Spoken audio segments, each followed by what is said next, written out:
Before we dive in, I've got a quick question for you. Where are you watching from right now, and what time is it? Drop it in the comments. I love seeing how far and wide our viewers are tuning in. Now, imagine this. Rimuru, the calculating, suddenly enters the Chainsaw Man universe. What happens next? Let's find out. The sky over Tokyo does not tear open with light or ceremony. There is no summoning circle, no prophecy, no warning. Rimuru appears in the middle of chaos already in motion. Sirens scream. Concrete is cracked and wet with blood. A devil rampages through a packed district, feeding openly on fear, growing stronger with every terrified breath around it. For the people running, this is just another day in hell. For Rimuru, it is information.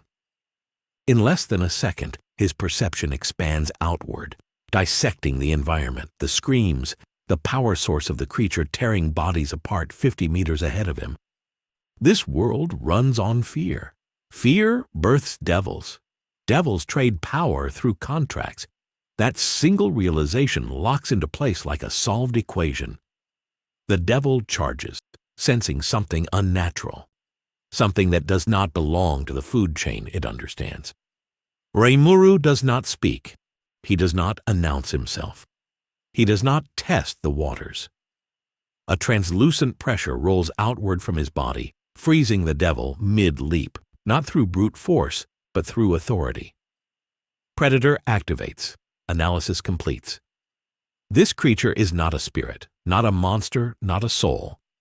It is a concept given flesh by collective terror. Rimuru consumes it anyway. There is no explosion, no cinematic finisher. The devil simply collapses inward, its screams cut off, as if someone closed a door on reality itself. Its body dissolves into energy and meaning. And then nothing. Fear drains out of the street like air from a punctured lung. Civilians fall to their knees, confused, alive, staring at the empty space where a devil should be reforming. It does not. Rimuru absorbs everything, including the rule that says it should come back. High above, unseen cameras belonging to public safety capture the moment. Analysts replay the footage frame by frame, unable to explain why a devil has vanished without residue, without revival, without a contract involved. Somewhere deeper, in a quiet office untouched by panic, Makima pauses mid-sentence.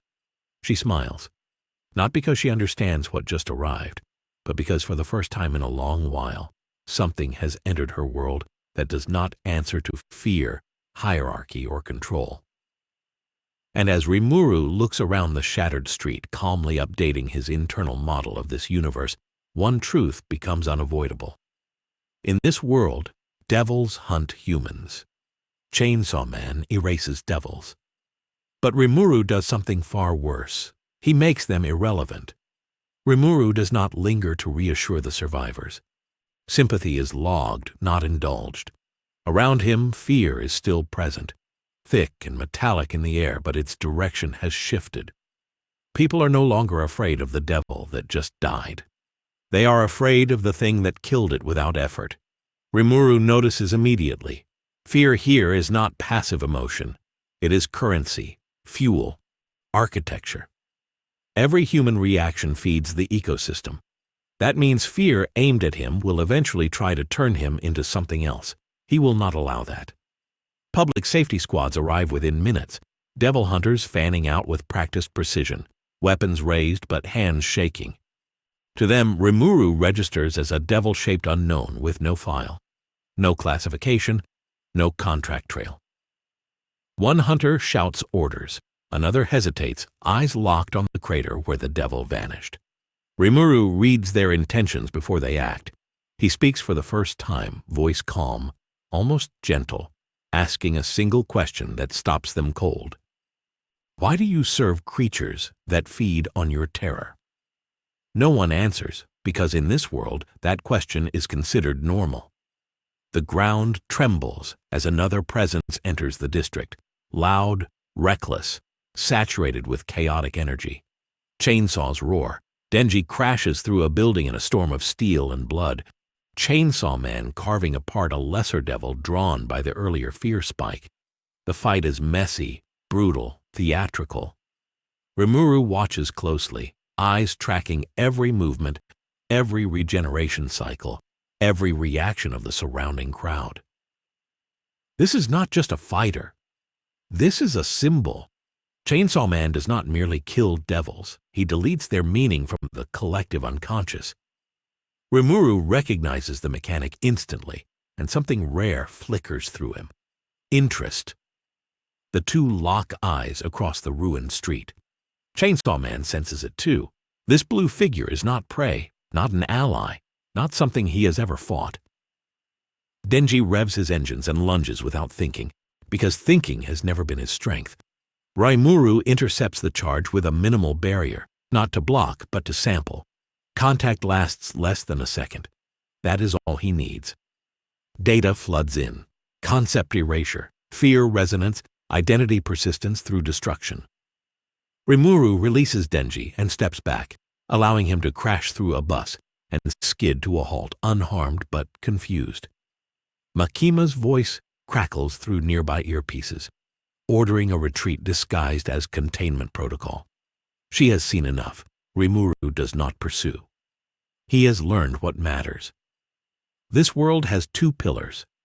Fear creates devils, and Chainsaw Man keeps that fear from spiraling out of control. Rimuru is neither pillar. He is an external system. As emergency lights paint the street red and blue, Rimuru looks up at the sky, calculating outcomes. If devils are born from fear, and fear can be redirected, then the rules of this universe are not absolute. They are habits, and habits can be broken. Rimuru moves before containment can become confrontation, not by fleeing, but by stepping sideways through space, reappearing several blocks away atop a shattered office tower. From there, the city opens up beneath him like a living diagram. Fear pulses through neighborhoods in waves, rising where devils emerge, dipping where hunters intervene, stabilizing wherever Chainsaw Man's name alone is enough to calm a crowd. Rimuru overlays it all with his own perception, mapping how terror flows, where it pools, where it is harvested. This world is not chaotic. It is managed, poorly but deliberately. Another devil manifests 2 streets over, dragged into existence by a car crash and a dozen screaming witnesses. Smaller than the last, weaker. Rimuru does not wait for hunters this time. He descends in silence, landing behind it as it feeds. The devil turns, confused, unable to sense a contract, unable to identify a fear category to latch onto. Rimuru speaks its name before it can attack, not because he needs to, but because names carry weight here. The devil hesitates. Predator activates again. Consumption is immediate. Once more, there is no rebirth, no echo, no trace left behind. Something changes. Rimuru feels it. The surrounding fear does not rush to replace what was lost. There is a gap, like a missing note in a song the world has been humming for centuries. He has not just removed a devil. He has removed a slot in the system. That information is more valuable than the power he gained. It means devils are not inevitable. They are permitted. Deep underground, alarms escalate. Analysts argue. Commanders demand explanations no one can give. Reports confirm the impossible. Multiple devils erased without Chainsaw Man's involvement. Makima listens without interruption, fingers steepled, eyes half-lidded. Rimuru Tempest. The name tastes unfamiliar, uncooperative. He does not fit into dominance hierarchies. He does not react to authority. Most troubling of all, he does not need humans. That makes him uncontrollable. Rimuru senses her attention brush against him, subtle and invasive.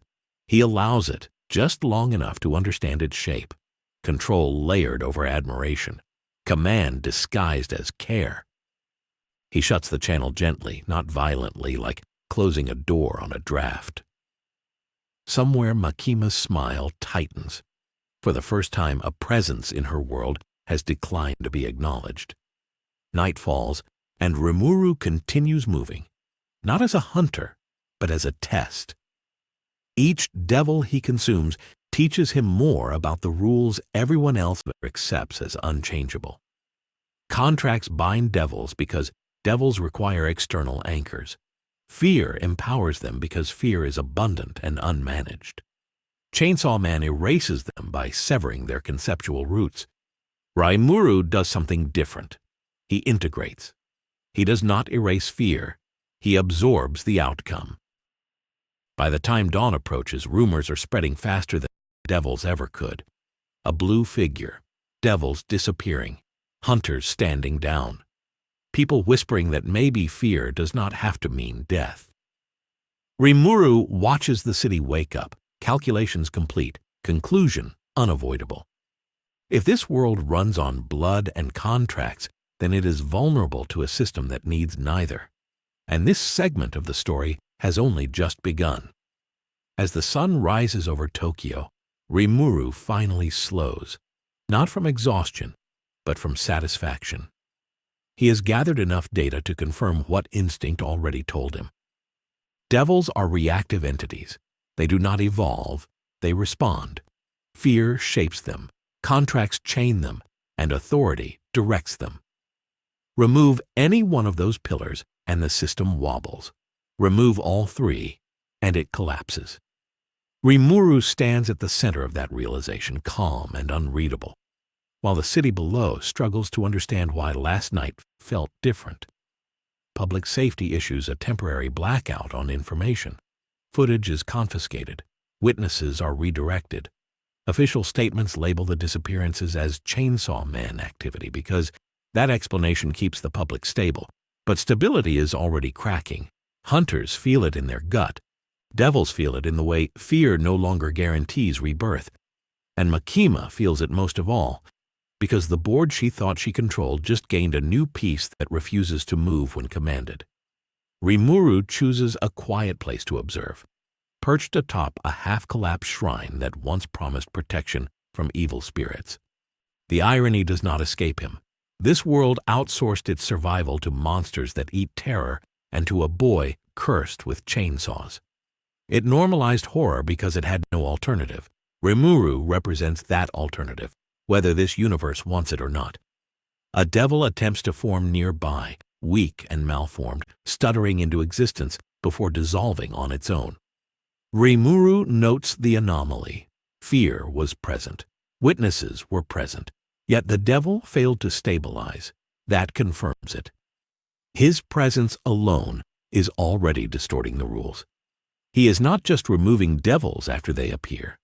He is interfering with the conditions that allow them to exist in the first place. Far away, Denji wakes up in a hospital bed, staring at the ceiling, chainsaws silent. He cannot explain why the blue guy bothers him so much. Not as an enemy, not as a threat, but as something that makes his role feel smaller. Makima stands at the window of her office, city reflected in her eyes, calculating scenarios that do not end with obedience. That irritates her more than any devil ever has. Rimuru looks out over Tokyo one last time before moving on. He does not declare war. He does not promise salvation. He simply accepts a truth that this world is not ready to face yet. Fear created devils because there was nothing else to feed on. Now there is. And once a system learns it has been replaced, it does not go quietly. With that understanding locked in place, Rimuru steps forward into the city once more, not as a visitor, not as a hunter, but as a variable the Chainsaw Man universe was never designed to handle. Segment 1 ends with the rules intact on paper, but already broken in practice, and from this point on, nothing that relies on fear will ever feel safe again. The morning after Rimuru's sudden arrival, Tokyo's streets are alive with a tension no one can explain. Public safety forces mobilize with a precision born of desperation. Helicopters hover over neighborhoods, squads fan out in organized patterns, and analysts clutch their data pads as if sheer attention could make sense of the impossible. Rumors have spread faster than the usual devil chaos. Civilians whisper about a blue figure that kills devils without contracts, a predator that does not answer to fear, a force that exists outside the world's established hierarchy. In the hunter community, panic is quiet but sharp, slicing through routine like a knife. Every registered hunter knows that the appearance of such an entity changes the rules of engagement. What was once predictable is now dangerous, unknowable. Denji is already out on patrol, driven by instinct and habit rather than strategy. He moves through back alleys, chainsaws spinning, hunting the lesser devils that still survive. But there is a difference in the energy of this world now. The air itself feels wrong. Fear has been displaced, rerouted, redirected into channels that make it nearly impossible for devils to form reliably. Denji senses it instinctively. Every devil he encounters shudders, falters, then collapses before he even strikes. He hits the streets harder, revving his chainsaws aggressively, trying to force the problem to reveal itself. And then he sees Rimuru. Rimuru is not hiding. He is perched calmly atop a crumbling billboard, observing the city below, absorbing every pattern of fear, every signal of threat, every reaction from both humans and devils alike. His gaze locks on Denji with the quiet confidence of someone who already understands the boy entirely. Denji stops mid-sprint, revving haltingly, as if he is trying to decide if this blue figure is friend or enemy. Rimuru does not move, does not speak, yet Denji feels analyzed, dissected, measured in a way that makes him instinctively cautious. In that moment, Denji realizes he is no longer the apex anomaly in this environment. Someone else is redefining the rules. Across the city, Makima monitors the interaction through her network.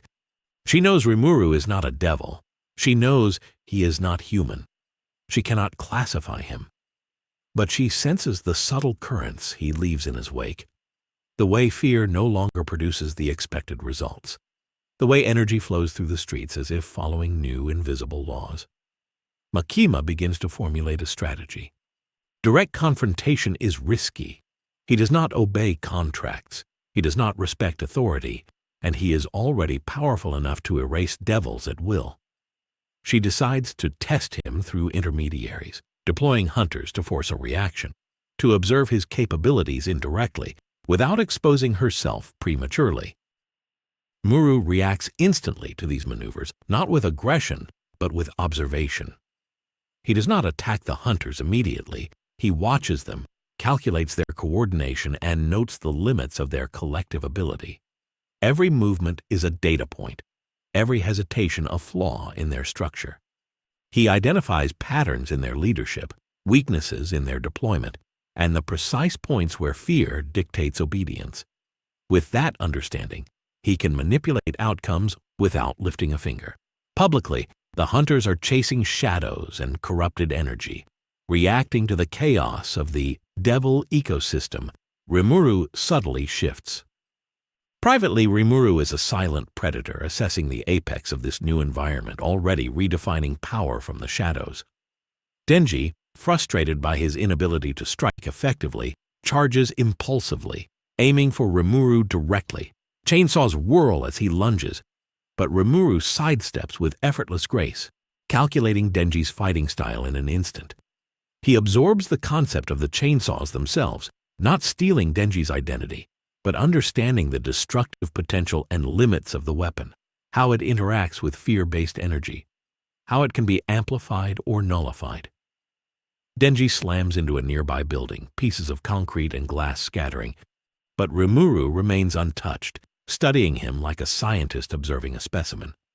Denji tries again and again, each attempt more frantic than the last, but Rimuru adjusts instantaneously, remaining just beyond reach while collecting invaluable data. By the time night begins to fall, the city has witnessed a spectacle it cannot fully comprehend. Devils that should have thrived have faltered and disappeared. Hunters are exhausted, confused, unable to predict what just happened. Denji sits atop a ruined bus, breathing hard, his chainsaws idling, while Rimuru stands across the street, calm, unshaken, entirely in control of the situation. This is more than a clash of power. It is a clash of concepts. Fear itself is no longer a reliable currency. Control, once absolute through authority or raw violence, has become fragile, and in the background Makima watches, understanding that Rimuru is not just a threat to individual hunters or devils. He is a threat to the entire structure of power in her world. Rimuru does not gloat, does not taunt, does not celebrate. He merely moves, flowing through the streets with deliberate precision, erasing anomalies, observing patterns, reshaping the ecosystem. Every devil that emerges is analyzed and absorbed. Every hunter's tactic recorded and understood.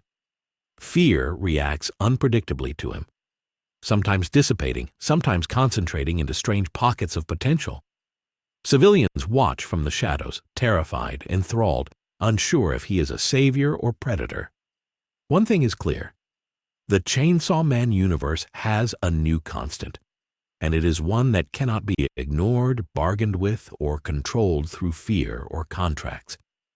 Rimuru's silent domination over the city continues, a calculated disruption with consequences that ripple outward. Publicly, he is invisible or misattributed to Chainsaw Man. Privately, he is an unstoppable force, an unknown variable rewriting the rules of survival, hierarchy, and power. And even as Denji, the hunters, and the few remaining devils struggle to adapt, Rimuru already calculates the next steps, the next layer of the system to observe and control. The city itself becomes a living laboratory, the rules bending subtly around his presence, signaling a shift that will not be reversible. The boundaries between predator and prey blur entirely. Devils no longer trust fear as their sustenance. Hunters no longer trust their training as adequate, and Denji begins to understand, deep down, that the blue figure is not an opponent in the usual sense. Rimuru is not playing by the same rules, and that is exactly the point. Power in this world was once defined by survival, contracts, and the ability to destroy. Now, it is defined by understanding, adaptation, and the subtle rewriting of rules from the shadows. Rimuru has done more than appear. He has redefined the invisible rules that govern life and death in the Chainsaw Man universe. The city trembles quietly, unaware of the change, but Rimuru senses it fully.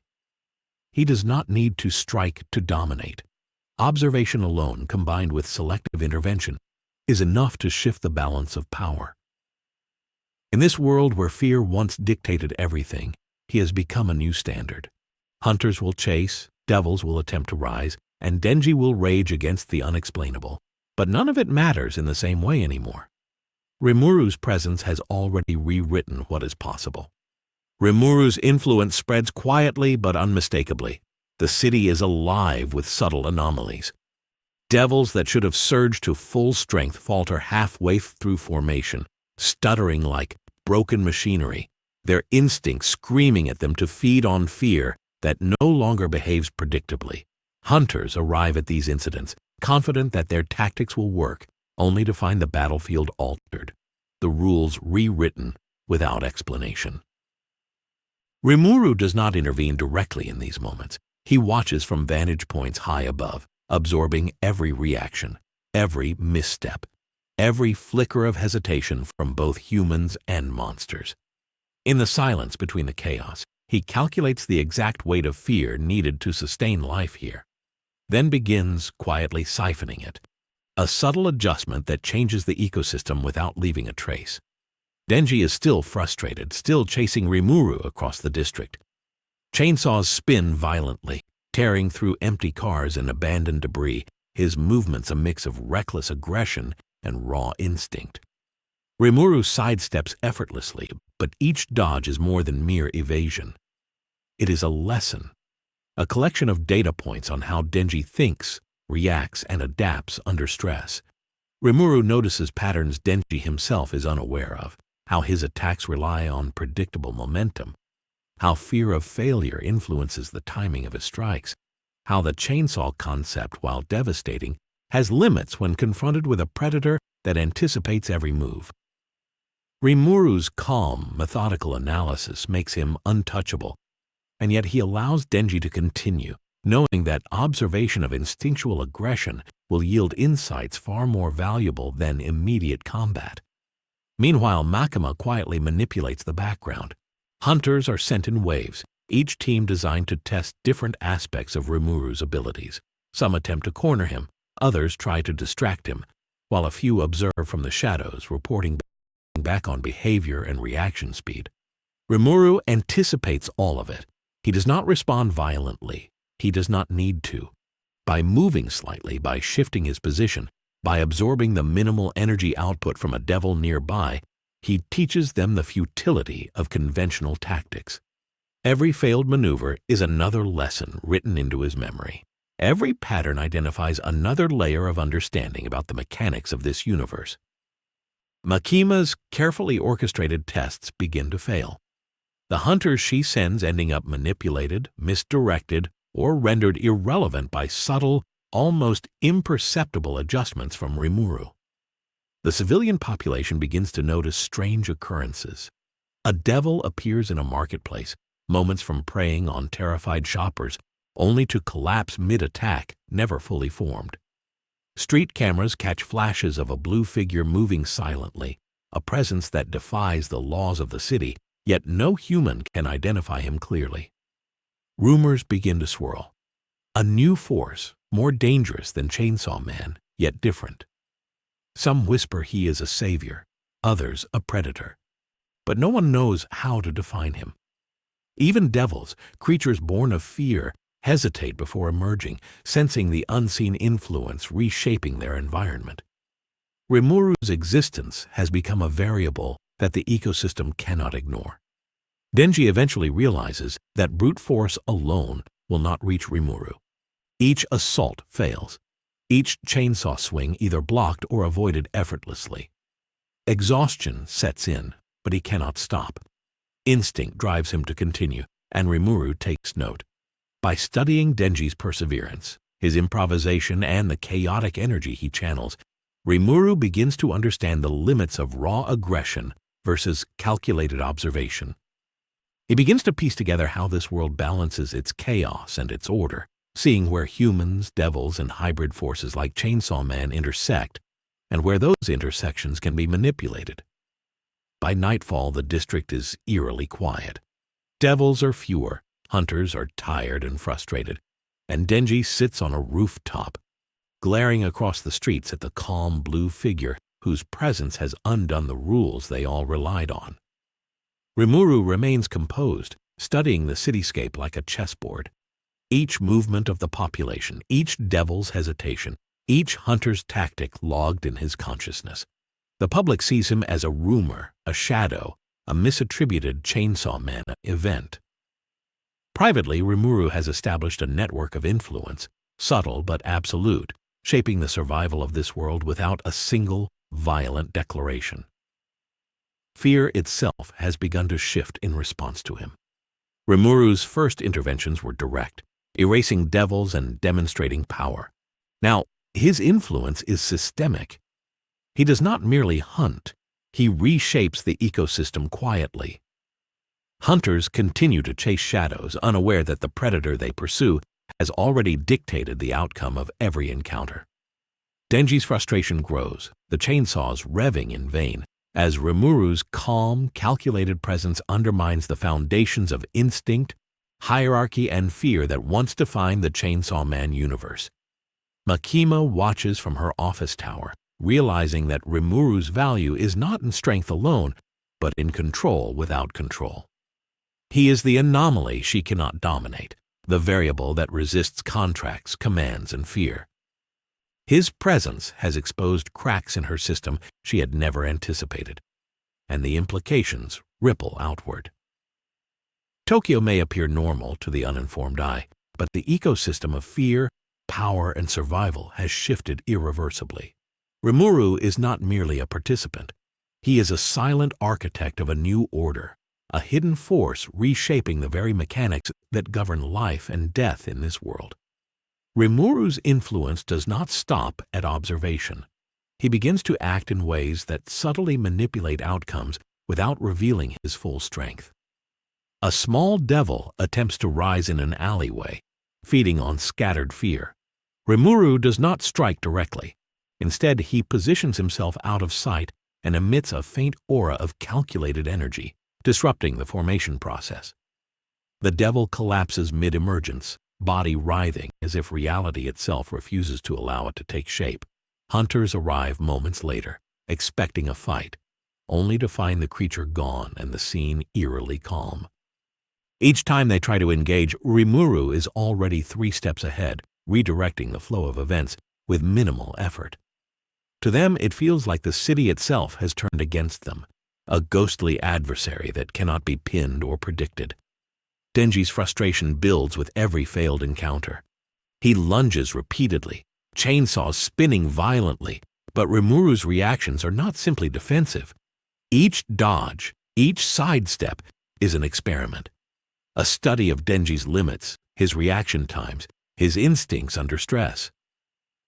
Rimuru does not need to harm him to learn. Observation is sufficient. Denji begins to notice a pattern in Rimuru's movements, but it is inconsistent enough to keep him off balance. Frustration fuels his aggression, but Rimuru uses that same energy to map the potential of the strongest human-driven weapon in the city. Denji is powerful, unpredictable, chaotic, but still bound by instinct. Rimuru is patient, calculating, and completely unconstrained. Makima escalates her surveillance, sending elite hunters to test Rimuru indirectly. Each team attempts a different strategy: coordinated attacks, deception, ambushes. Rimuru evaluates every move with detached precision. One squad tries to corner him in a narrow street. Rimuru steps aside and the attack collapses under its own momentum. Another team attempts distraction with explosives, thinking chaos will force him into vulnerability. He allows the explosion, absorbs the energy, and the resulting shifts in fear dynamics feed into his understanding of the city's ecosystem. Every attempt fails not through brute force, but because Rimuru is rewriting the rules as events unfold. The hunters become pawns in his observation experiment without ever realizing it. Civilians begin to notice anomalies as well. A devil is vanishing mid-attack in a crowded square. A hunter team is rendered useless by an unseen influence. Whispers spread through neighborhoods that something blue moves among them, a presence that defies explanation. Fear itself behaves unpredictably around Rimuru. People do not know whether to flee, fight, or worship what they see. The city's collective nervous system reacts to him differently than it ever did to Chainsaw Man. He is neither savior nor destroyer. He is a force that exists outside conventional classification. Denji, exhausted and bloodied, finally lands on a rooftop to regroup, staring at Rimuru across the street. The blue figure stands perfectly still, watching, calculating, a predator observing prey without needing to act. Denji cannot strike effectively, cannot predict his movements, and cannot understand his power. Chainsaw Man is trained to destroy devils, not an entity that consumes and absorbs the rules of survival themselves. Denji's instinctual rage clashes against a calm precision he cannot breach. He begins to realize that Rimuru is not an opponent in the usual sense. He is an entirely different kind of threat, one that cannot be faced with swords or chainsaws alone. Makima observes the scene with a mix of fascination and irritation. Rimuru is not just strong. He is adaptive, analytical, and untouchable in ways that break her conventional understanding of power. He does not fear her, does not obey hierarchy, and his presence destabilizes the systems she has relied on for control. The implications are clear. Rimuru is a private threat of unprecedented scale. He is capable of manipulating both devils and hunters, reshaping the city's ecosystem and rendering the established rules of the world irrelevant. By midnight, the city is eerily quiet. Devils are fewer, hunters are exhausted, and Denji sits alone, chainsaws idling, his frustration simmering. Rimuru watches from a distance, completely unbothered, fully in control of every variable within his perception. He has established dominance not through open conflict but through subtle systemic influence. Fear no longer behaves predictably. Authority no longer guarantees obedience. Survival is no longer dictated solely by instinct. Rimuru has become a new axis in the Chainsaw Man universe, one that none of its inhabitants can ignore or control. The silent recalibration of the city continues as Rimuru moves unseen through the streets. Each step, each adjustment, each absorbed devil or shifted fear pattern is a quiet assertion of power. Publicly, he remains a rumor, a fleeting shadow, something attributed to Chainsaw Man's overactive reputation. Privately, he is a constant variable, reshaping the world from the shadows, testing the limits of its inhabitants, and demonstrating that power need not be loud, violent, or declarative to be absolute. Rimuru has become the unseen architect of a new order, one that will alter the balance of life, death, and fear in the Chainsaw Man universe forever. By the early hours of the morning, the city has transformed into something unrecognizable. Streets that were once predictable battlefields now hum with subtle distortions in fear and energy. Devils falter before completing their forms, collapsing mid-birth as if the rules of existence themselves hesitate in Rimuru's presence. Hunters move cautiously, doubting their own instincts, their confidence eroded by failures they cannot explain. Every interaction, every battle, every failed strike against the unseen blue figure feeds into a network of observation Rimuru is quietly constructing. He does not act recklessly. He is a conductor orchestrating chaos with perfect precision, each movement deliberate, each observation meticulously recorded. Denji, still fueled by instinctual rage, tries again. He lunges across broken rooftops, chainsaws spinning, teeth gritted, eyes locked on the calm, unwavering Rimuru. Each swing is an attempt to assert dominance, to force a reaction, to make sense of an opponent who defies comprehension. Rimuru sidesteps effortlessly, not with haste, not with panic, but with an almost artistic precision, letting Denji's momentum betray him. Every collision, every near miss, every scrape of chainsaw against pavement becomes a data point. Rimuru absorbs not just the physical impact, but the conceptual flow of Denji's rage, his fear, his instinct, understanding the limits of human-driven chaos in a city that has always relied on it. Makima watches quietly from the top floors of her office tower, fingers lightly tapping a glass desk, analyzing the results of her orchestration. Rimuru is a variable that cannot be predicted, controlled, or corralled. He does not obey contracts. He does not respond to fear. He does not respect hierarchy. And yet he moves with such subtlety that the world itself seems to bend around him. Makima realizes that she is no longer the primary force dictating the outcomes of the city. Someone else is reshaping the rules while remaining almost invisible. She adjusts her strategy, sending elite hunters with specialized abilities to test him indirectly, hoping to gauge his limits without direct confrontation. Each attempt fails spectacularly, not because of brute strength, but because Rimuru observes, predicts, and subtly manipulates the battlefield, without ever revealing his full capability. Civilians, meanwhile, begin to murmur about the blue figure. Some see him as a ghost, others as a savior, and a few whisper in fear that he is something worse than Chainsaw Man himself. Rumors spread quickly, traveling faster than the flow of fear that sustains the devils. For the first time, the population experiences uncertainty, not born of terror but of observation. They sense a force beyond their comprehension, one that disrupts the balance between predator and prey without ever striking. Fear becomes inconsistent, unpredictable, unmanageable. The ecosystem of the Chainsaw Man universe begins to unravel quietly, piece by piece, under Rimuru's calculated gaze. Denji, exhausted and frustrated, finally stops atop a damaged rooftop, chainsaws idling, sweat and blood staining his clothes as he stares at Rimuru. The blue figure is calm, composed, and utterly untouchable. A predator that does not need to hunt. Denji begins to understand, in the deep, instinctive way that only a warrior can, that this is no ordinary opponent. He is facing an entirely different paradigm, one that cannot be confronted with brute force, instinct, or chainsaws alone. The realization gnaws at him, sparking a mixture of awe and rage, frustration and fear. Rimuru has shifted the foundation of this world, making Denji's previously unquestioned methods almost irrelevant. Makima, observing from above, notes the subtle changes Rimuru brings. The hunter's coordination falters. Devils that once terrorized districts are unable to stabilize.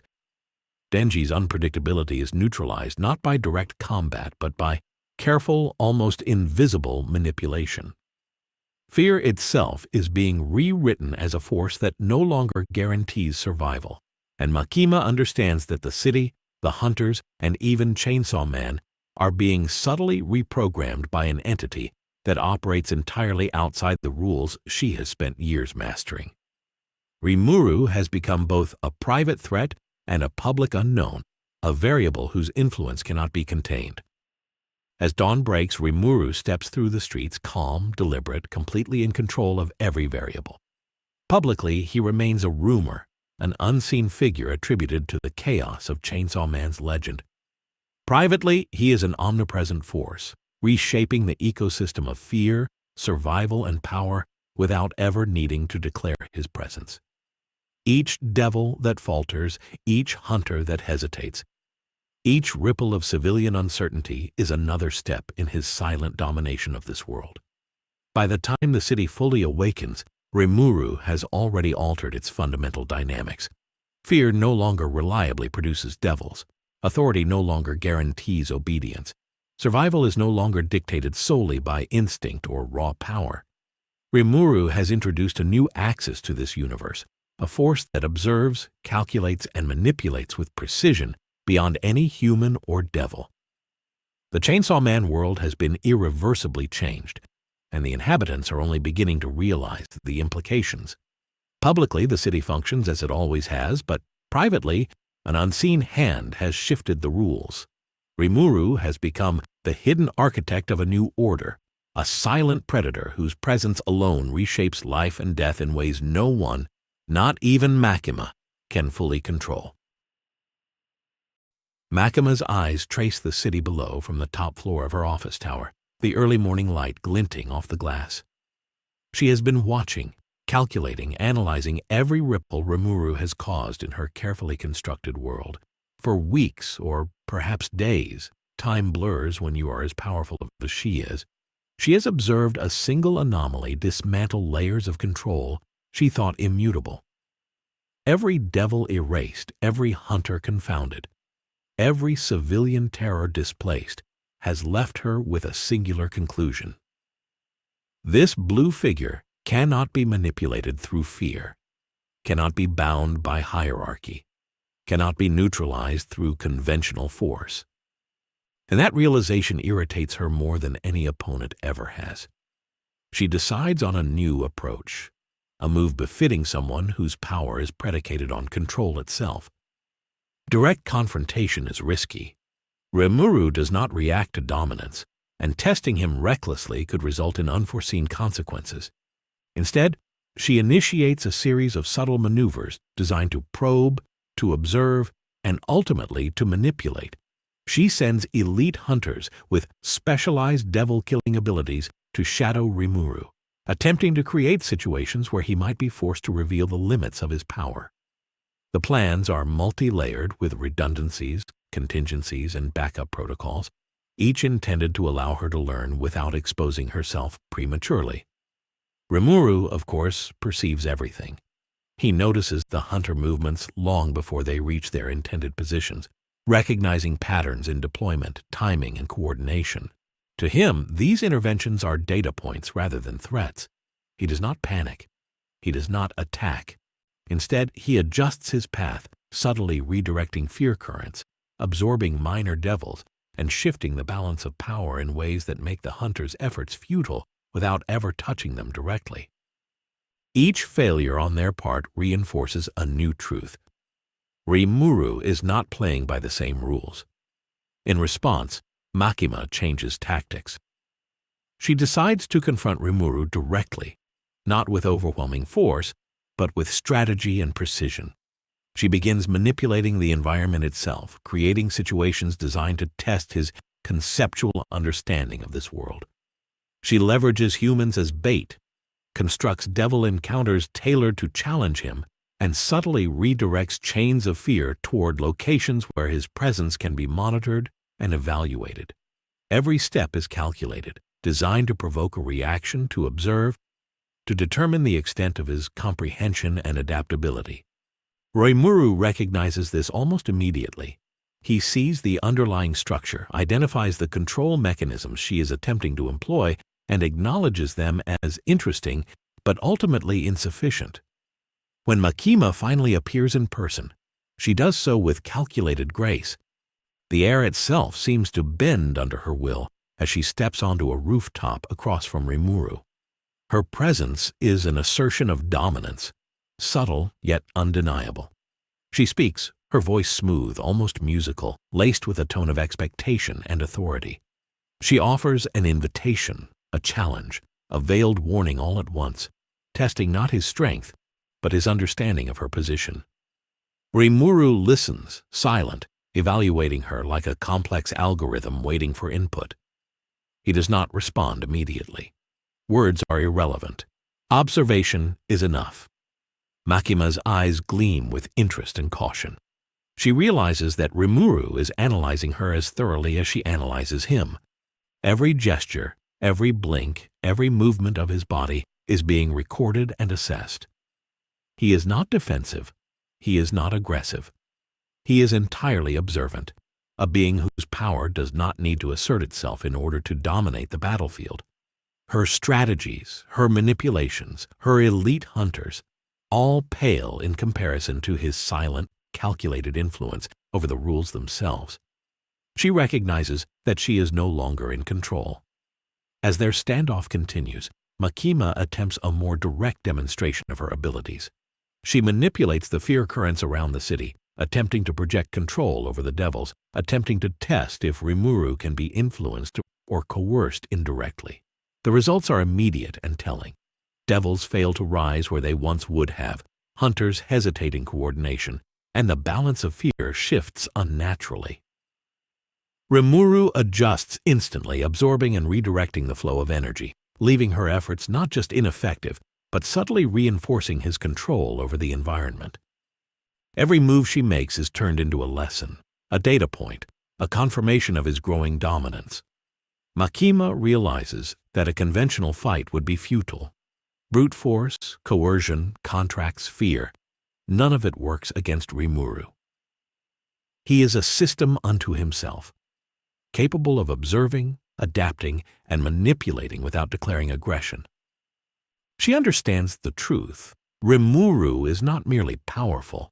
He is fundamentally unbound by the constructs she has spent years mastering. Control is his by nature, not by conquest. Her carefully constructed hierarchy is irrelevant in his presence, her authority meaningless. She feels the subtle tension of losing the game she thought she dictated. Rimuru, aware of her scrutiny, does not retreat. He does not attack. He simply exists in the space she has offered, a living variable testing the foundations of her power. He calculates the mechanics of her abilities, the limits of her influence, the boundaries of her control, all without the need for confrontation. Her strategies, designed to probe him, only confirm his superiority in observation, adaptability, and conceptual mastery. He does not need to dominate her through force. His understanding alone renders her plans moot. Makima, observing him, begins to understand the implications of his presence. Not only does Rimuru disrupt the natural order of devils and hunters, he destabilizes the very concept of control itself. Fear, hierarchy, contracts, all mechanisms she relies upon are rendered partially irrelevant by his existence. The city, the ecosystem of terror and power, bends subtly around him, and she cannot dictate the outcome. Rimuru is not simply an opponent. He is a variable the entire system cannot absorb. And in that realization, Makima begins to craft her next move, one designed not to attack, but to adapt, to probe, to explore the boundaries of a predator she cannot yet contain. Makima's patience is deliberate, almost surgical. She does not rush. She understands that Rimuru is not like any other entity she has faced. He does not fear, he does not obey, and he does not need validation from authority.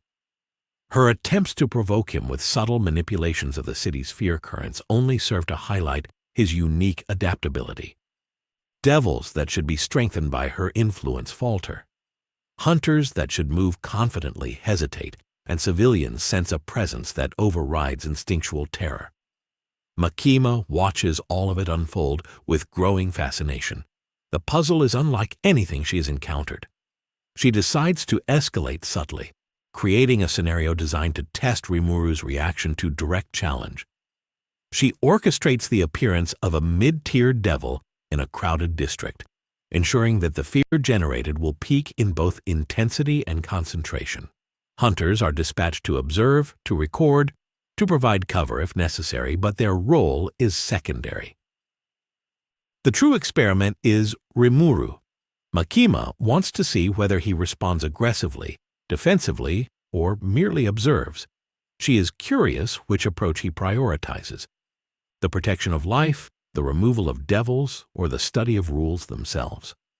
Rimuru arrives at the scene moments before the devil can fully manifest. He does not charge, does not shout, does not act like a predator hunting prey. Instead, he floats into position calmly, analyzing the creature's formation and the surrounding fear patterns. He identifies the devil's strengths, weaknesses, and potential influence on the city. Without hesitation, he consumes the devil, dismantling both its physical and conceptual existence. Civilians who witness the event are too terrified and awed to speak. Hunters arrive seconds later, expecting combat, only to find the threat already neutralized and the district strangely stabilized. Rimuru does not acknowledge them. Observation, adaptation, and intervention are sufficient. Makima, observing from her vantage point, feels a ripple of frustration. Her test was supposed to provoke, to reveal limits, to create variables she could manipulate. Instead, Rimuru has converted it into data, a confirmation of his mastery over this world's mechanics. She begins to recognize a dangerous truth. Rimuru is not reacting to her world. He is recalibrating it to his understanding. Every devil that appears, every surge of fear, every attempt at control is noted, absorbed, and redirected. The ecosystem of the city bends around him, subtly, irreversibly. She decides to step forward in person, bringing her full presence into the environment. Makima's approach is not meant to threaten immediately. It is designed to assert authority, to test Rimuru's perception and adaptability. She manipulates subtle fear currents, creates obstacles, and positions humans strategically to observe reactions. Rimuru studies everything, his calm demeanor unchanged, analyzing patterns in her deployment, her methods, and her intent. He does not need to confront her directly. Observation alone is enough to understand her tactics, anticipate her moves, and neutralize the threat of influence. As Makima approaches the rooftop where Rimuru waits, the air between them seems to thrum with quiet tension. She speaks not with aggression, but with the smooth, controlled cadence that defines her presence. Her words are layered with command, curiosity, and the faintest hint of challenge, intended to test his understanding of hierarchy, power, and control. Rimuru listens, silent, evaluating the nuances of her tone, the weight of her presence, and the unspoken rules she expects him to recognize. He does not reply immediately. Words are unnecessary when observation alone conveys more understanding than speech ever could. Makima realizes that Rimuru does not obey, does not fear, and does not recognize the authority she wields. Her influence over fear, over devils, and over humans is diminished in his presence. Every subtle test she implements is turned into a lesson for him, reinforcing his understanding while undermining her control. Makima is forced to adapt, to reconsider, to calculate how to interact with an entity that cannot be dominated through traditional means. Rimuru is not simply powerful, he is unbound, a system unto himself that observes, analyzes, and manipulates without need for confrontation. The standoff continues as the sun rises higher over Tokyo. Makima's presence dominates the skyline, her strategies precise and calculated. But Rimuru remains a constant variable beyond her influence. Every action she takes is observed, every manipulation noted, and every attempt at indirect control quietly neutralized. Devils that should respond to her commands fail. Hunters hesitate, and the city itself seems to bend subtly to Rimuru's perception. Makima recognizes that she is facing an entity that is not constrained by fear, hierarchy, or contracts. He is a predator in a new category, one she has yet to fully comprehend. At this moment, the rules of engagement shift. Makima understands that confrontation, coercion, or force will not yield results. Rimuru has demonstrated mastery over observation, adaptation, and subtle manipulation, turning every test she devises into confirmation of his dominance. Her position as the apex manipulator of the city is challenged in ways she has never experienced. The game she thought she controlled now has an unknown variable, one that cannot be measured, contained, or coerced.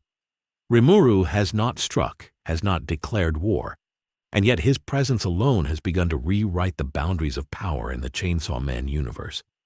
Makima narrows her eyes as she assesses Rimuru more closely. Every movement, every stillness, every subtle shift in his posture is deliberate. She recognizes a pattern, but it is not one she can predict or exploit. This is not the work of instinct or raw power. This is strategy executed on a conceptual level, a manipulation of rules themselves rather than their physical manifestations. Devils are being erased before they can assert themselves. Hunters falter even when following standard protocols, and the flow of fear, the very energy that sustains her influence, is being redirected in ways she cannot control. Rimuru has become an entirely new factor, one that exists outside the parameters of her authority. She initiates her first direct test, a mid-tier devil, carefully cultivated through the fear of a dozen panicked civilians, begins to rise in an open plaza. Makima manipulates the currents of fear around it, amplifying their intensity to see if Rimuru will respond. The devil is strong enough to challenge an ordinary hunter, and she anticipates that its presence will provoke action. Rimuru appears almost casually at the edge of the plaza, floating with quiet composure, observing the devil and its environment. Within moments, the creature collapses, consumed by Rimuru before it can even fully solidify. Civilians and hunters alike are stunned. The devil should have survived long enough for intervention, but Rimuru has rewritten the conditions of its existence without lifting a hand in combat. Makima realizes with a cold thrill that her manipulation has failed. Not because Rimuru is merely stronger, but because he understands the underlying mechanics of the world far more thoroughly than she does. He has not only analyzed the devil's structure, he has absorbed the rules that govern its existence, bypassing the usual limits imposed by fear and contracts. Her influence over the environment, which normally bends the world to her will, has been rendered ineffective. Each devil she attempts to create, each fear spike she engineers, is nullified almost effortlessly. Rimuru does not need to attack her forces. His mere presence reshapes the battlefield. Frustration, tinged with fascination, courses through her. She attempts subtler approaches, sending small squads of hunters armed with specialized tools and artifacts designed to test Rimuru indirectly. They move with precision, intending to corner him or force him into revealing his limits. But Rimuru adapts instantly. He reads the movements, predicts intentions, and redirects minor energy flows, altering the results without confronting them directly. Each test reinforces the same lesson. Rimuru is not constrained by the traditional rules of this universe. He is a system unto himself, capable of observation, calculation, and intervention in ways that render conventional strategies obsolete. Makima decides it is time to engage personally. She steps onto a rooftop, the city sprawling behind her, and lets her presence radiate with controlled dominance. The air seems to bend around her, subtle yet unmistakable. She positions herself directly in Rimuru's line of sight, not as an aggressor, but as a force meant to assert authority. Her voice carries across the plaza, smooth and commanding, layered with implicit challenge and testing intent. She speaks carefully, choosing words that probe not strength, but understanding, attempting to gauge how Rimuru perceives her authority and the structures she commands. Rimuru remains still, listening, analyzing every inflection, every microgesture, every nuance. He does not need to respond immediately. Observation alone conveys enough information to evaluate her. Makima senses that Rimuru is not reacting as expected. There is no deference, no fear, no acknowledgement of hierarchy. Her strategies, the web of control she has spun around this city for years, are irrelevant to him. Devils falter, hunters hesitate, and the currents of fear in the city behave unpredictably.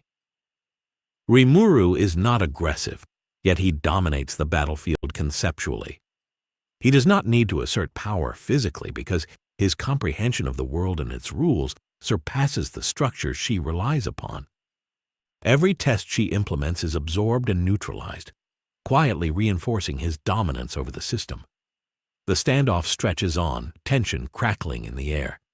Makima tries subtle psychological pressure, attempting to manipulate his perception indirectly through controlled fear and spatial influence. Rimuru adjusts effortlessly, neutralizing the effects while collecting data on her abilities. He begins to anticipate her moves before she even executes them, calculating the limits of her control and integrating that knowledge into his understanding of the world. The more she pushes, the more information he gains. Her greatest weapon, manipulation, is turned into a lesson for him, and she recognizes the chilling truth. Rimuru cannot be dominated, predicted, or coerced. Makima is forced to acknowledge the implications. Rimuru is not merely strong.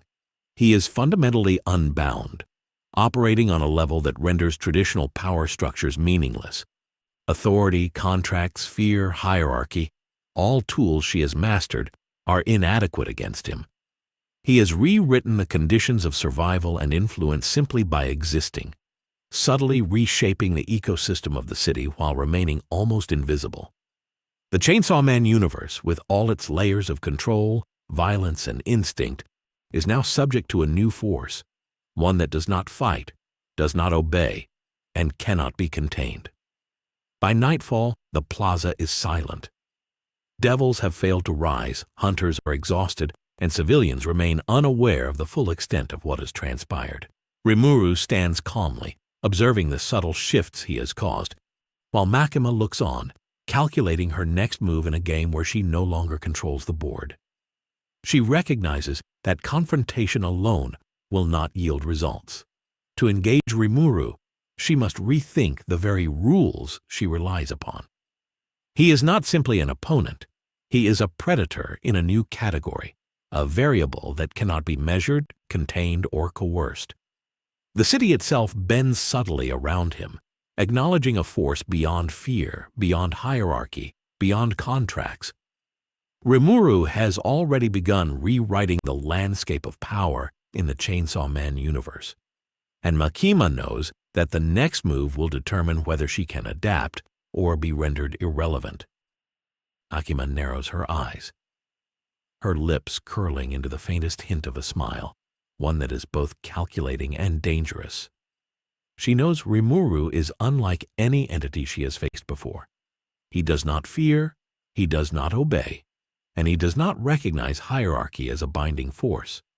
Her carefully constructed networks of influence over devils, hunters, and the currents of fear itself are being subverted by his mere presence. Every subtle test she devises, every plan to probe his limits, only reinforces a single undeniable truth. Rimuru operates on a level she cannot dominate through conventional means. Authority and fear, the twin pillars of her control, are meaningless against him. Makima shifts tactics. She decides it is time for a demonstration not of raw power, but of strategic dominance. She begins orchestrating a complex scenario across several city blocks, manipulating fear currents, summoning mid-tier devils, and deploying specialized hunter units to create a multi-layered test for Rimuru.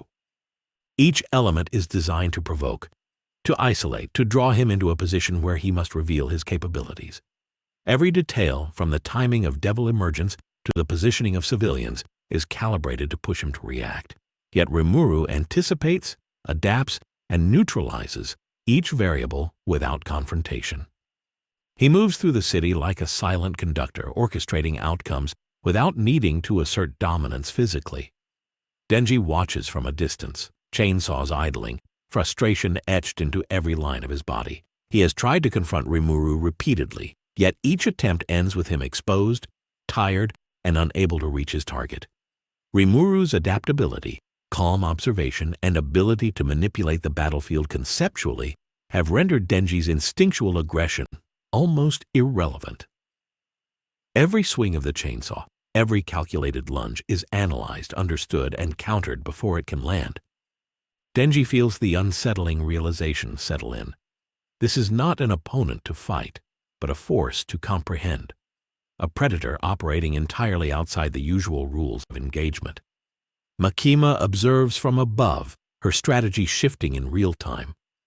She recognizes that Rimuru is not merely powerful, he is fundamentally unbound by the systems she controls. Devils falter. Hunters hesitate, and fear behaves unpredictably. The city itself seems to bend around his presence.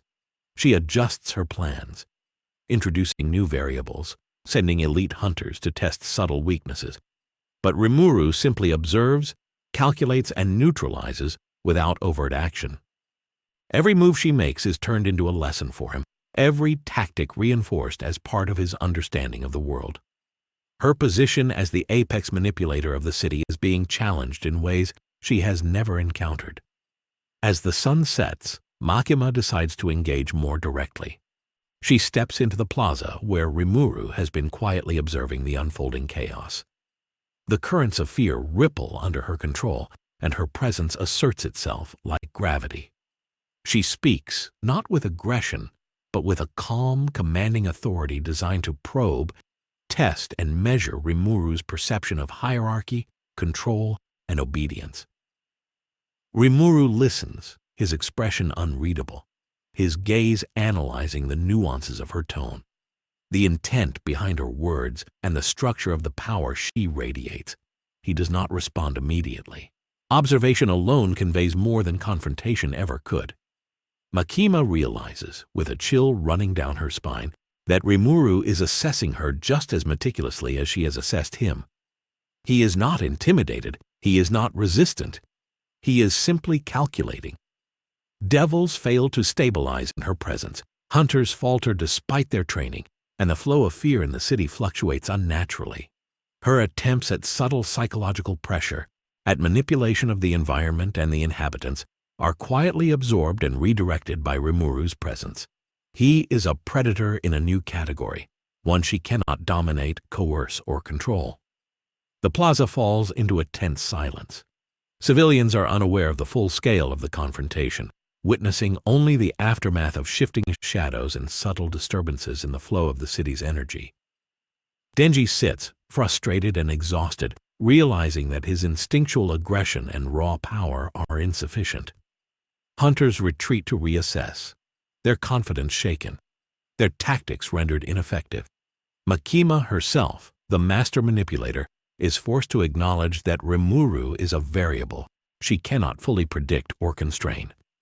As night deepens over Tokyo, Rimuru remains poised, silently observing the subtle shifts he has induced. He has not struck, he has not declared war, yet his presence alone has destabilized the foundations of power, fear, and survival. Makima recognizes that confrontation through conventional means will not yield results. To engage Rimuru, she must rethink the very rules she has mastered, crafting strategies that account not just for power, but for perception, adaptability, and conceptual manipulation. Rimuru has already begun rewriting the landscape of the Chainsaw Man universe, asserting dominance through observation, subtlety, and absolute comprehension. The segment concludes with an unspoken acknowledgement between predator and manipulator. Makima has made her move, yet Rimuru's presence has rendered her traditional methods irrelevant. The city itself, once governed by fear, hierarchy, and contracts, bends imperceptibly around him. A silent tension hangs in the air, signaling a shift that will ripple through devils, hunters, and humans alike. Rimuru has not merely survived Makima's scrutiny, he has subtly mastered it, establishing a new paradigm of power in a universe that was never designed to accommodate him. Before the chaos of the city can settle, a confrontation inevitable and long-awaited begins to take shape. Denji, fueled by a mix of frustration, pride, and raw instinct, faces Rimuru directly. The blue slime has been a phantom, a ghost that absorbs the rules of the world around it, untouchable, methodical, and calm. Denji's chainsaws hum with anticipation, their roar cutting through the early morning air, while his heartbeat pounds in rhythm with his desperation. This is no ordinary clash. This is instinct versus calculation, chaos versus adaptation, raw power versus conceptual mastery. Civilians and hunters alike feel the tension ripple through the streets before a single strike is made. The city itself holding its breath as two fundamentally different forces prepare to collide. Denji lunges, chainsaws spinning in a blur, teeth bared and eyes blazing. He is the embodiment of aggression, instinct, and unpredictability, the kind of force that thrives on immediate results and overwhelming power. Rimuru watches, almost detached, analyzing the angle, speed, and timing of each motion. He does not fear, he does not flinch. He does not even adjust his posture aggressively. Instead, he calculates, absorbs the concepts behind Denji's attacks, and moves with a fluid precision that seems almost casual.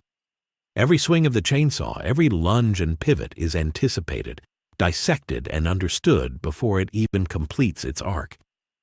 Denji's frustration grows as Rimuru sidesteps, shifts, and adapts in real time, his calm presence making each attempt feel simultaneously futile and instructive. The city around them becomes an arena of energy and tension. Buildings tremble from misjudged impacts, streets crack under the force of Denji's reckless swings, and debris scatters like confetti in the wind. Yet Rimuru remains untouched, observing not just the physical assault but the conceptual essence behind each movement. He recognizes patterns in Denji's aggression, understands the relationship between rage, instinct, and speed, and begins subtly counteracting each swing by adjusting the flow of energy around him. The air itself seems to respond to Rimuru, redirecting momentum, dispersing impact, and rendering brute force less effective than expected. Civilians peer out from windows, hunters hesitate, and the tension escalates to a level that feels almost tangible. Denji roars in frustration, accelerating his attacks, chainsaws whirring faster, slicing through debris, concrete, and the occasional stray devil that appears from residual fear. He adapts instinctively, relying on improvisation rather than strategy, attempting to break through Rimuru's calm and exploit any opening. But Rimuru is always one step ahead, not by anticipating attacks in the usual sense, but by understanding the underlying mechanics of Denji's combat style. Every swing is absorbed as information, every lunge a lesson.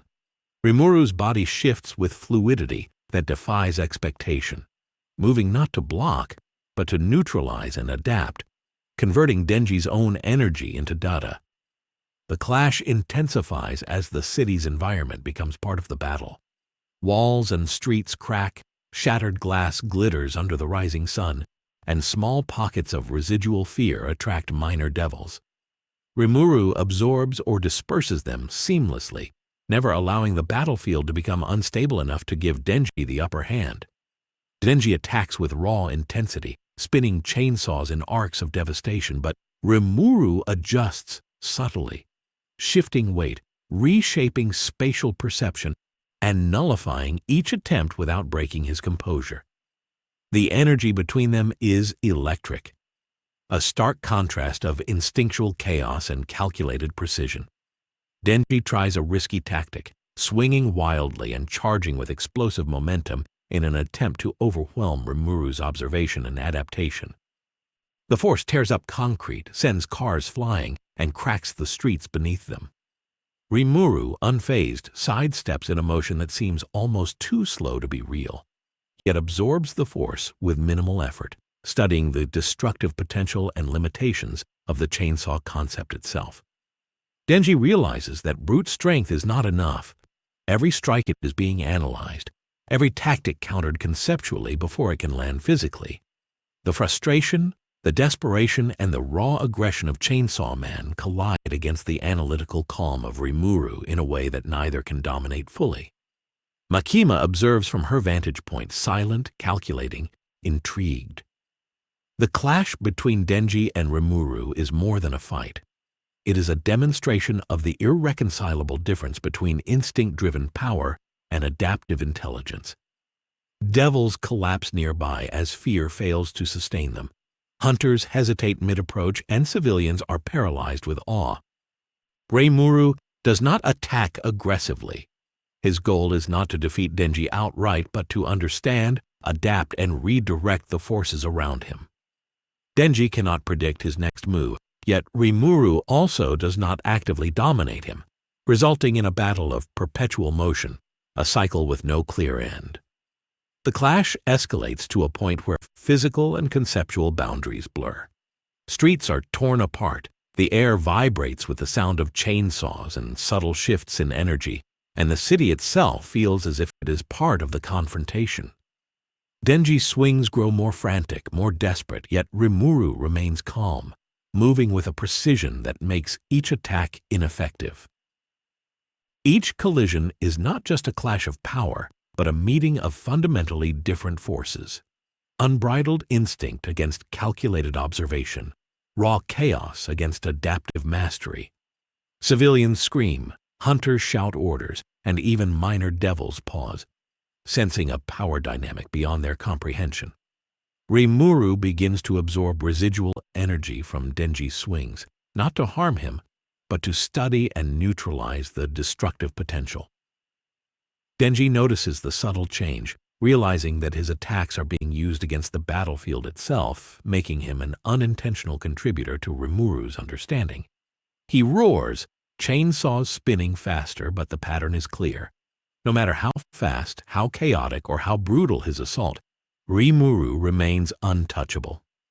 Each movement, each swing, each lunge is absorbed as a concept, a lesson, and a recalibration of the battlefield.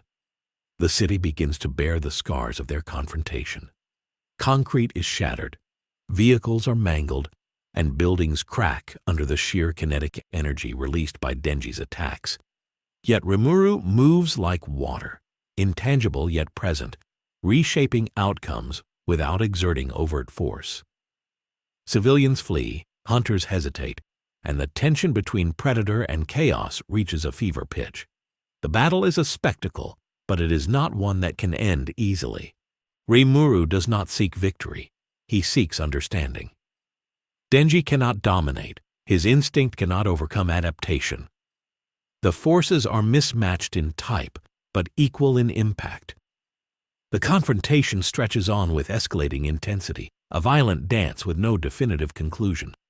Denji's frustration reaches a boiling point. Every swing of his chainsaw is met with Rimuru's effortless adjustment, each attempt to corner or overwhelm him neutralized before it can manifest.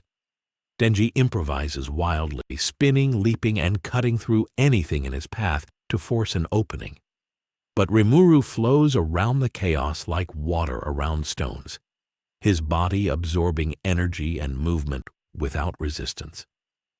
The city bears the brunt of this conflict. Streets are cracked, walls are shredded, and the echoes of spinning chainsaws reverberate across the district. Civilians flee in terror, unaware that the force they witness is not merely destructive, but a clash of fundamentally irreconcilable powers. Rimuru, calm and deliberate, studies Denji with the patience of a scholar examining a phenomenon in real time. Each swing, each lunge, each burst of rage is catalogued, analyzed, and neutralized. He does not need to dominate physically. Observation alone allows him to anticipate Denji's moves and adjust outcomes in subtle, imperceptible ways. Denji is fast, strong, and unpredictable, but Rimuru's adaptability and conceptual understanding render raw aggression largely ineffective. The difference in approach is staggering. Denji relies on instinct and immediate results, while Rimuru manipulates variables and energy flow, turning each attack into a study of both the aggressor and the battlefield itself. The battle escalates further as Denji attempts a daring tactic, a high-speed assault combining spins, leaps, and chainsaw arcs designed to overwhelm Rimuru's perception. He tears through buildings and debris in a spray of concrete and glass, each swing releasing kinetic energy that would incapacitate any ordinary opponent. Rimuru reacts smoothly, sidestepping and reshaping the environment subtly, turning Denji's destructive momentum into observational data. Each failed attempt frustrates Denji more, yet he continues relentlessly, driven by the raw instinct that has always defined Chainsaw Man's combat style. Makima observes silently, intrigued by the spectacle. The clash between Denji and Rimuru is not simply a battle of strength. It is a confrontation of methodology. Denji embodies chaos, unpredictability, and instinctive aggression. Rimuru embodies calculated adaptation, fluid conceptual mastery, and patience. Every swing of the chainsaw, every lunge, every shift in weight is countered not by force, but by understanding and subtle manipulation of the battlefield itself. Makima recognizes that the fight is unprecedented. She has never witnessed an opponent whose very existence reshapes outcomes without overt action. The energy in the city intensifies. Minor devils emerge from residual fear, drawn to the chaos, but Rimuru absorbs or disperses them without breaking his rhythm. Denji, unaware of these subtle manipulations, fights with even greater ferocity, chaining attacks in rapid succession, each one more desperate than the last. The ground cracks beneath his feet, walls splinter, and debris is hurled across streets, yet Rimuru remains untouched, flowing seamlessly around the chaos. The battle begins to feel endless, a cycle of aggression and adaptation with no foreseeable conclusion. Denji attempts another tactic, swinging both chainsaws in wide arcs to create a wall of destruction meant to trap Rimuru. The streets shake under the force, glass shatters, and the roar of spinning chainsaws fills the air. Rimuru simply absorbs the momentum, shifting his mass and form subtly to neutralize the threat while continuing to study Denji's patterns.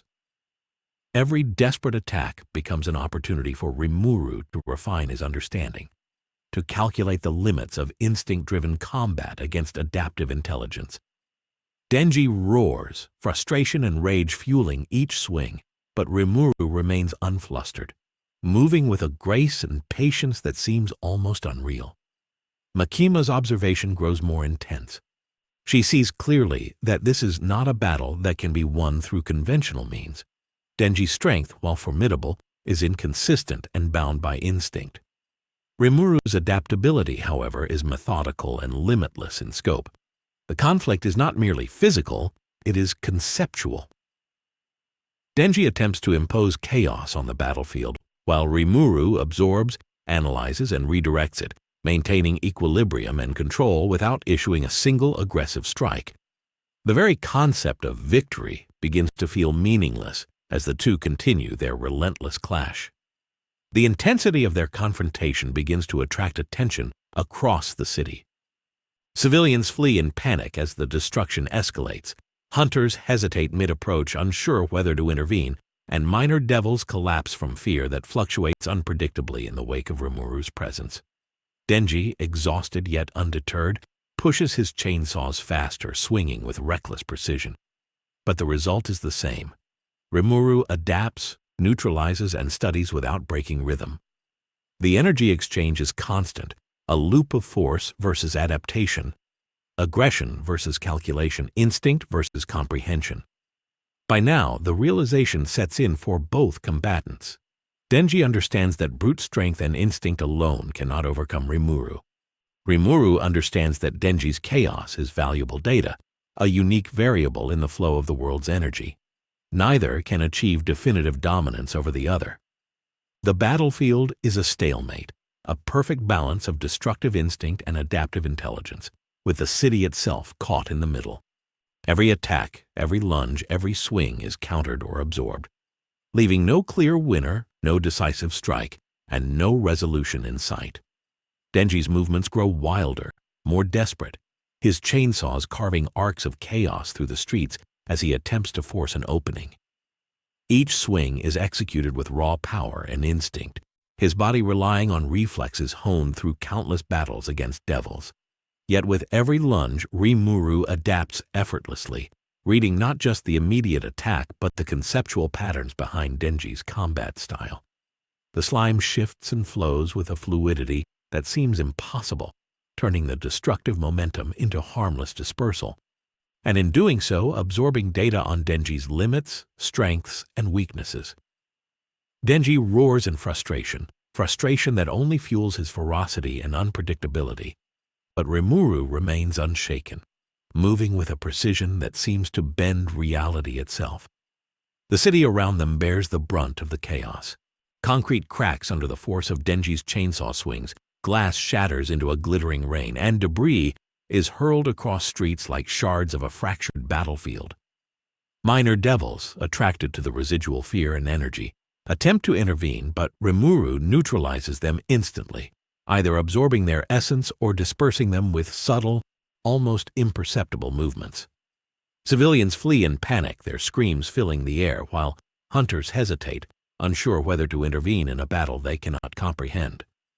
The sheer scale of destruction contrasts sharply with Rimuru's calm, his body untouched, his presence dominating the battlefield without resorting to aggression. Denji attempts a new tactic, charging forward with spinning chainsaws in an overhead arc designed to overwhelm Rimuru's observation. The force shatters pavement and sends vehicles flying. Yet Rimuru sidesteps with fluid grace, absorbing and redirecting the energy harmlessly. Denji's frustration grows. His instinctive approach, which has allowed him to dominate nearly every encounter in the Chainsaw Man universe, is ineffective against a foe that does not act, but adapts.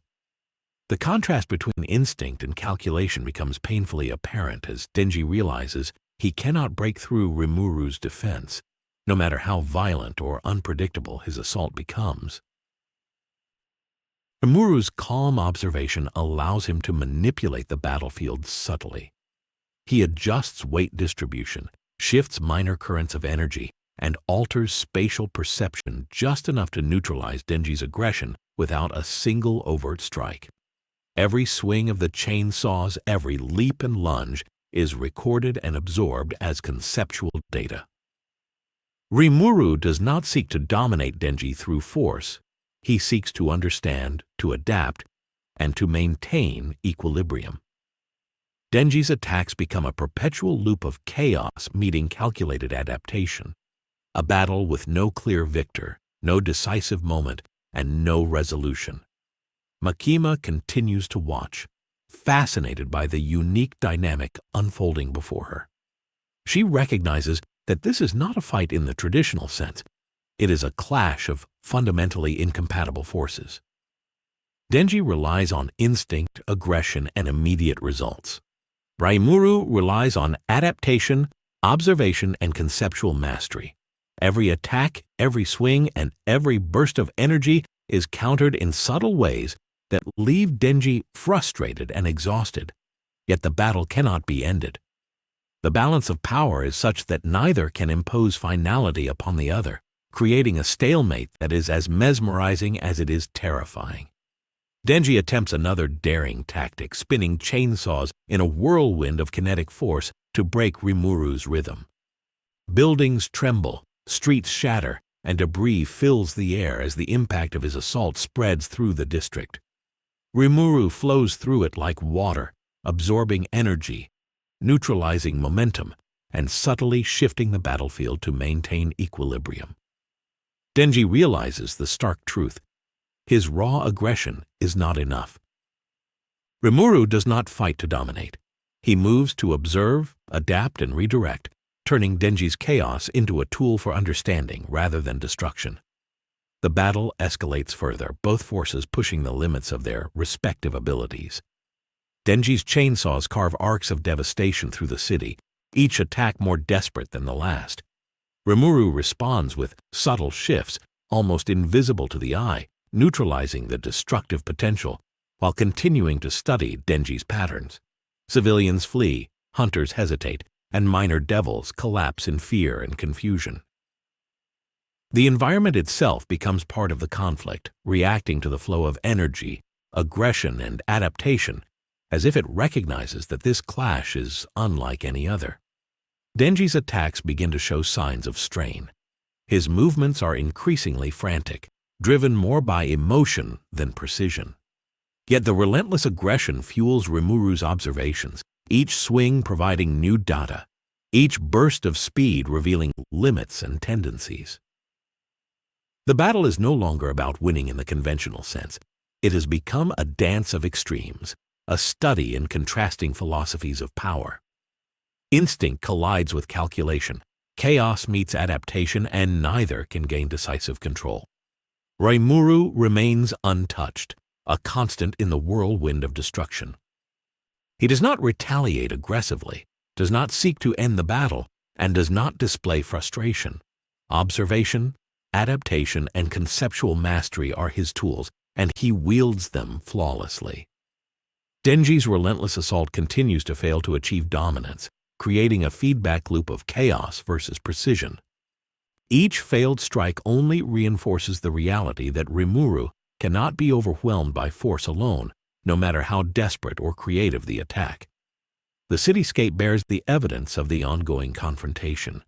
Streets are carved into craters, buildings lean precariously, and shattered debris litters the avenues.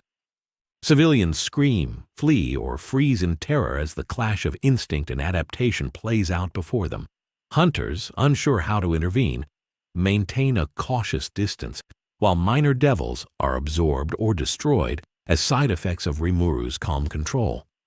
The battle is ongoing, an endless cycle of aggression versus adaptation, chaos versus precision, instinct versus comprehension, and there is no sign of conclusion.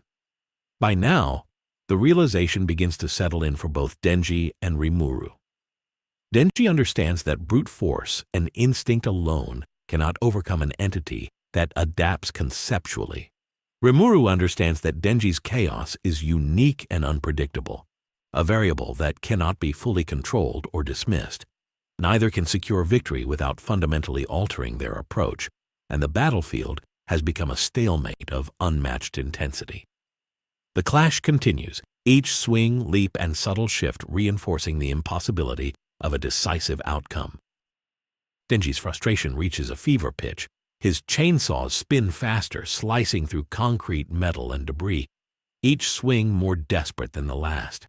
He tries to combine every tactic he has learned: blinding speed, unpredictable angles, and unrelenting aggression.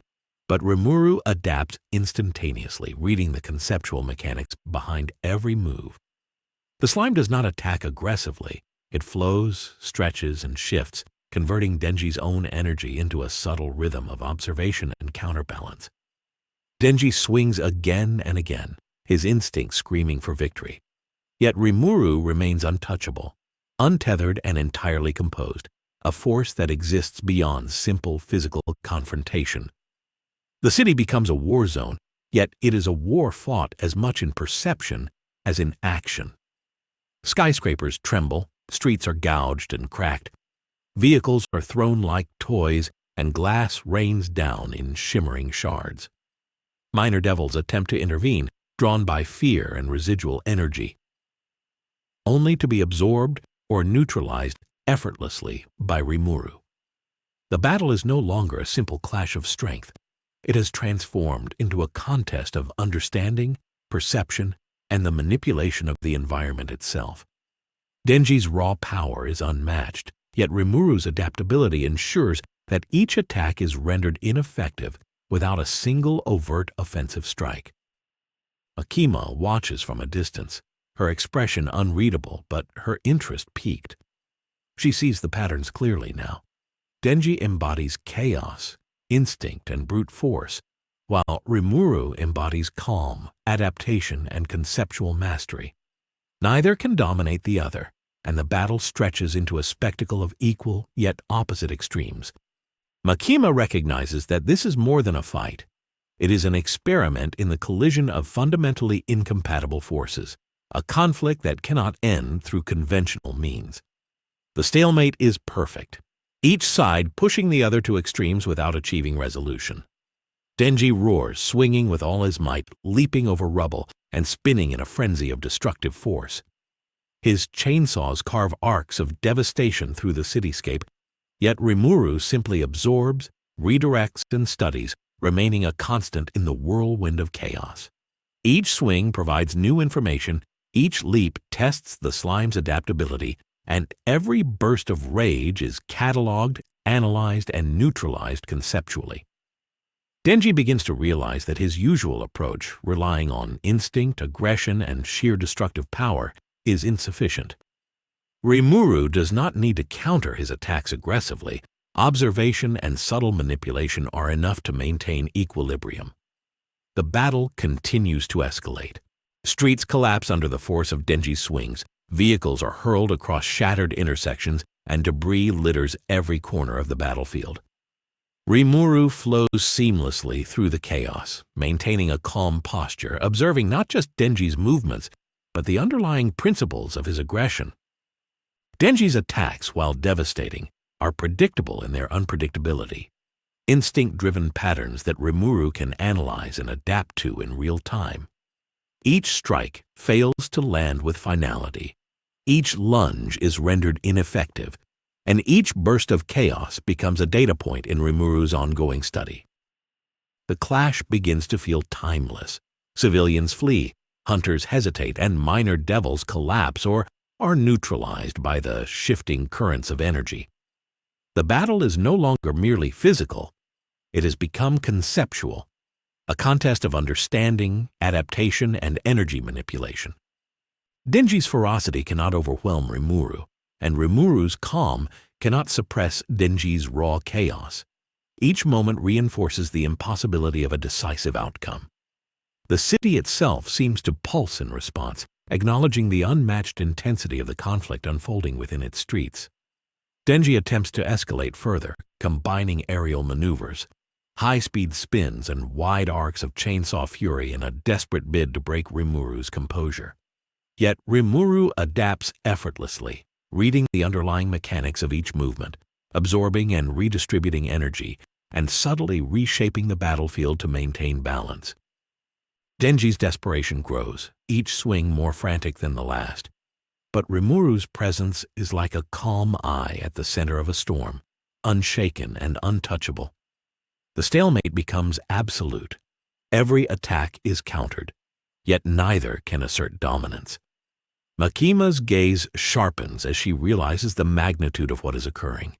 The confrontation between Chainsaw Man and Rimuru is unprecedented, a battle where raw instinct meets adaptive intelligence, chaos meets precision, and destruction meets control. No matter how fast, how powerful, or how aggressive Denji becomes, Rimuru absorbs, redirects, and studies, turning aggression into opportunity and chaos into equilibrium. The stalemate is perfect. The two forces are equally matched in impact but fundamentally incompatible in method. As night falls, the city bears the marks of their ongoing clash. Streets are shredded, buildings lean precariously, and debris glitters under streetlights. Civilians have fled or cower in fear. Hunters are paralyzed with indecision, and minor devils have either been absorbed or destroyed.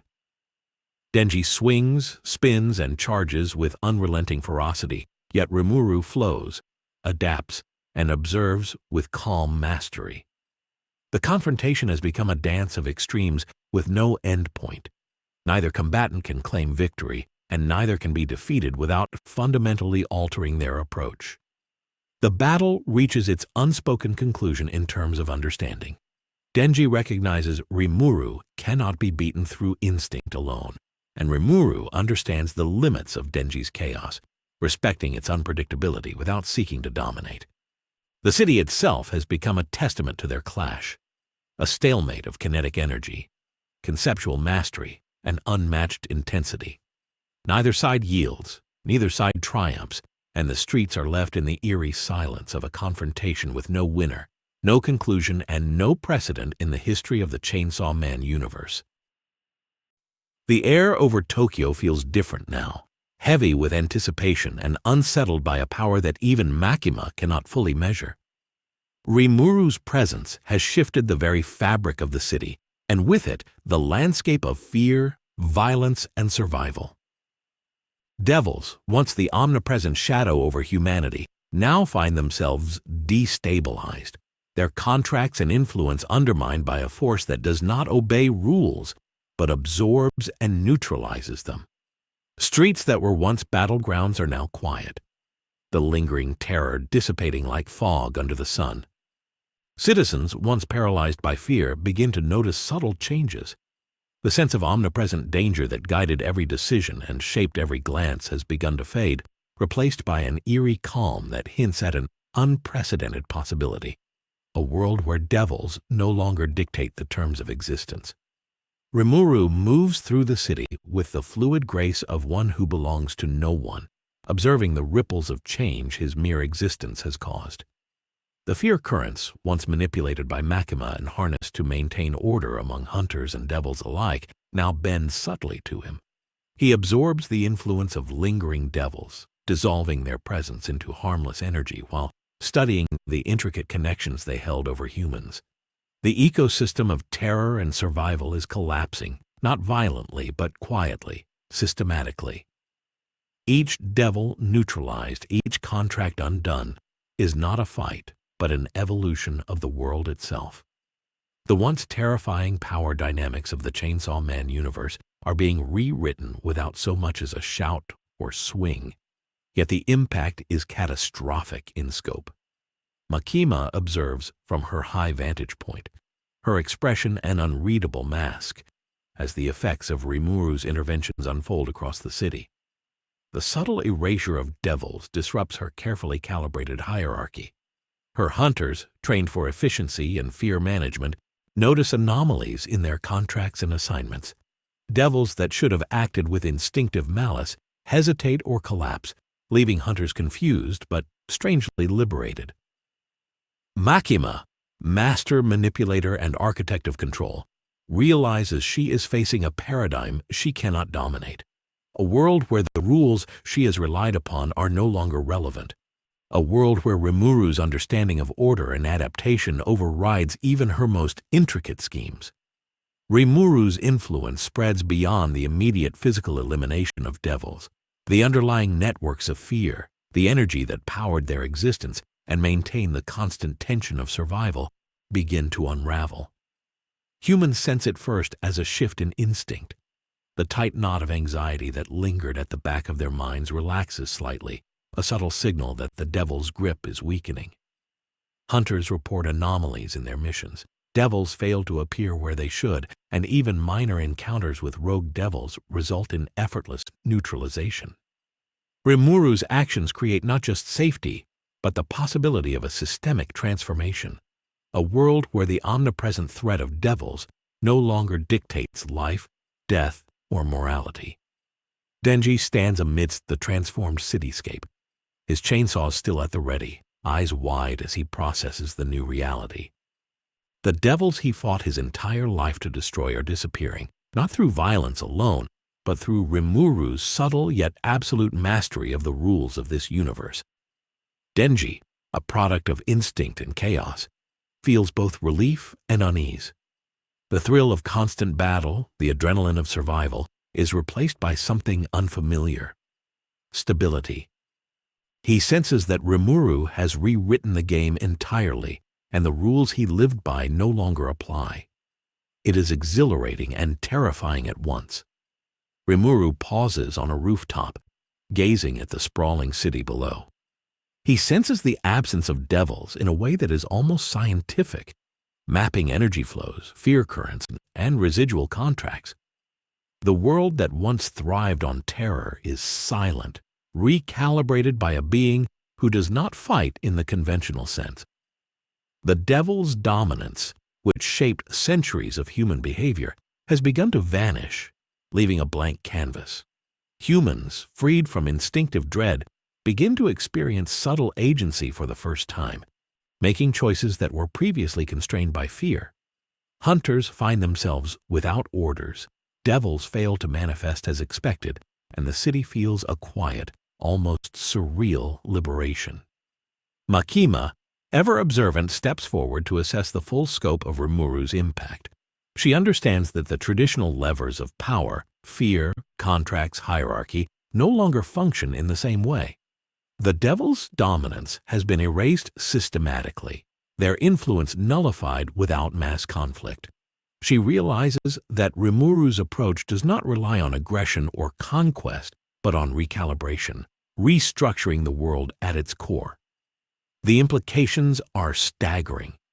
The delicate balance of fear that has maintained order, chaos, and control is gone, replaced by a new reality that even the most powerful manipulators cannot fully anticipate. Rimuru's presence begins to alter even minor devils, transforming their behavior in subtle ways. Those that survive find their instincts dulled, contracts weakened, and purpose disrupted. Even devils of considerable power falter, unable to operate in a world where fear no longer sustains them. The very ecosystem that once allowed devils to thrive collapses in their absence, creating a ripple effect that spreads far beyond the city. Hunters, devils, and humans alike are forced to adapt to the new reality, a world without devils, a world in which survival no longer hinges on fear, contracts, or dominance. As night falls over Tokyo, the city glows with an eerie calm. Streets are quieter. Buildings bear the scars of past conflicts, and residual energy hums faintly in the air. The absence of devils is noticeable not as a void, but as a shift, a liberation from constant danger, a recalibration of instinct, and a reordering of power dynamics. Humans walk the streets with cautious optimism, hunters pause to reconsider their roles, and devils that remain are diminished, unsure of how to act in a world that no longer answers to them. Rimuru surveys it all, silent, analytical, and absolute in his influence. Rimuru continues to move through the city, observing the subtle ways the absence of devils is reshaping society. Streets that were once chaotic with panic and devil attacks are now quieter, calmer, and oddly malleable to human activity. Hunters walk cautiously, but with newfound autonomy, no longer bound by the omnipresent threat that dictated every mission and action. The devil's networks, once deeply entrenched in human life and contracts, are dissolving silently. Those that remain are confused, their predatory instincts dulled by the absence of the fear energy that sustained them. Rimuru watches, absorbing patterns, analyzing the ecosystem, and quietly recalibrating it to maintain balance without exerting overt force. Makima, ever the observer, cannot hide her fascination and unease. She sees the city's energy shift in ways that defy her mastery of fear and contracts. The devils, previously her instruments of control, falter and hesitate in ways she cannot manipulate. Hunter's instincts, once honed to act under constant threat, now operate with unexpected freedom, creating opportunities and unpredictabilities she had never accounted for. The subtle reordering of the world's rules, executed not through aggression but through understanding and adaptation, is unlike anything she has encountered. Rimuru's presence alone has created a vacuum of power, a force that is rewriting the Chainsaw Man universe without lifting a single blade or issuing a single command. Denji watches from a distance, chainsaws idling, his eyes scanning the city in disbelief. The constant adrenaline, the perpetual fight for survival. The omnipresent danger of devils, everything that defined his existence, is vanishing before him. The devils that once struck terror into the hearts of humans now fail to manifest, crumble under the absence of fear, or are subtly neutralized by Rimuru's unseen influence. Denji struggles to reconcile his instincts with this new reality. He feels the thrill of combat and survival drain away, replaced by an unfamiliar calm and an unsettling sense of liberation. Rimuru's impact is absolute, not through violence, but through the quiet restructuring of the rules that governed life itself. The city itself begins to reflect the transformation. Neighborhoods once devastated by devil attacks show early signs of recovery. Infrastructure stabilizes, and humans begin to act without the constant shadow of terror guiding their decisions. The subtle energy that Rimuru exerts permeates the environment, dissolving fear and recalibrating the ecosystem so that devils can no longer assert dominance. Minor devils flounder, unable to coordinate, unable to feed, and even the more powerful ones falter under the absence of structured fear. Hunters and humans, meanwhile, navigate the city with a newfound independence, adjusting to a reality that is fundamentally different from the one they had always known. Makima steps closer, studying Rimuru with the scrutiny of someone accustomed to absolute control. She recognizes that the systemic changes are not localized. They extend throughout the city and potentially the world. Every devil neutralized or destabilized represents a shift in energy, a disruption in the hierarchy, and a recalibration of fear-based power structures. Even she, who thrives on manipulation, cannot anticipate the full consequences. Rimuru has demonstrated that control does not always require dominance, that influence does not always require coercion, and that rewriting the rules of existence can be achieved through observation and adaptation rather than confrontation. Denji, still processing the transformation, feels a complex mix of awe, relief, and frustration. His life has been defined by combat against devils, the constant rush of survival, and the instinctual need to assert power over threats. Now, all of that is gone, replaced by a world that Rimuru has subtly reshaped without engaging in the traditional battles Denji understands. He swings his chainsaws experimentally, testing the limits of his instincts, only to find the devils that should have responded absent or neutralized. The rules he has relied upon for survival have been fundamentally altered, and he is forced to confront the reality that instinct alone cannot navigate this new order. Rimuru moves to the heart of the city, sensing the residual fear and energy still lingering in pockets among humans and devils alike. With careful precision, he absorbs the remaining energy, dissolving residual contracts and stabilizing zones that were previously hotspots for devil activity. The effect is systemic. Devils are no longer able to assert influence. Humans regain autonomy in their decisions, and hunters operate with unprecedented freedom. The very structure of the Chainsaw Man universe begins to bend subtly, acknowledging the presence of a new force that prioritizes balance over conflict and comprehension over domination. The sun begins to rise over Tokyo, casting a soft glow on a city that is both battered and strangely renewed. Streets bear the scars of past conflicts, but the absence of devils is palpable, a quiet calm settling over neighborhoods once filled with chaos.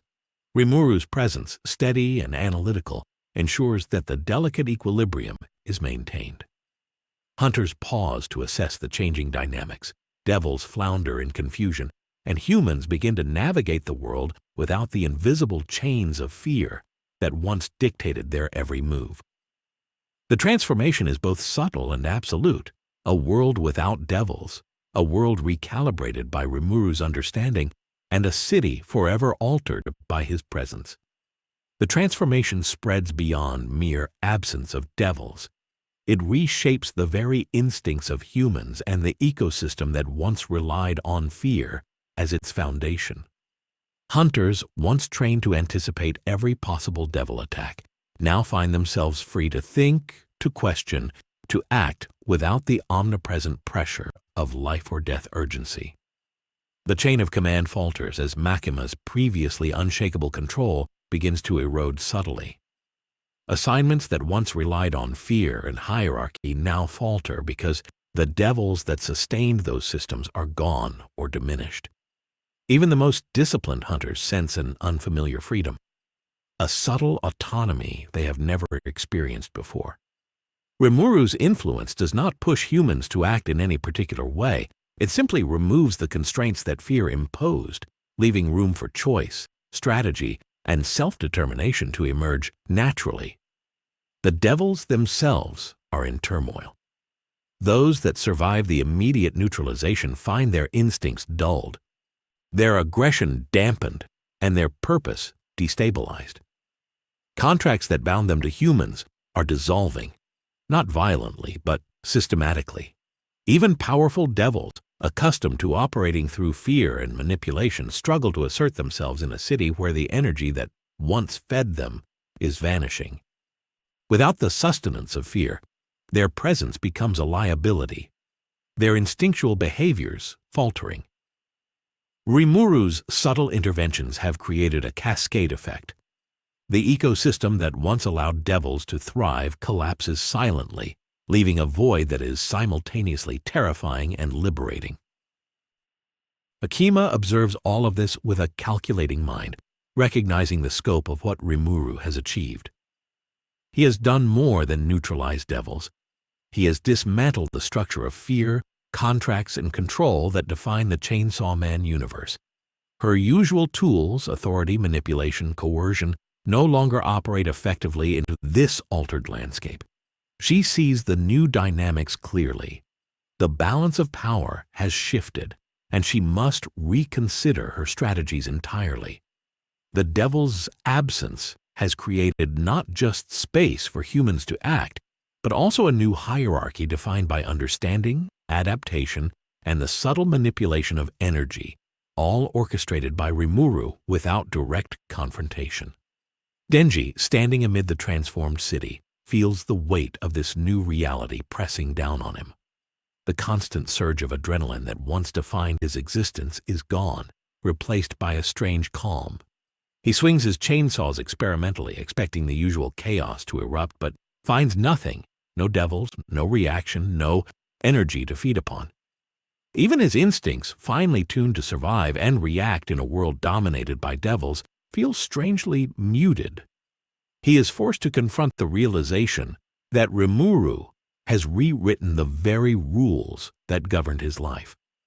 Instinct, aggression, and raw power, while still significant, no longer dictate outcomes in a world reshaped by understanding and adaptation. Rimuru moves through the streets with an almost invisible presence, observing the lingering effects of his influence.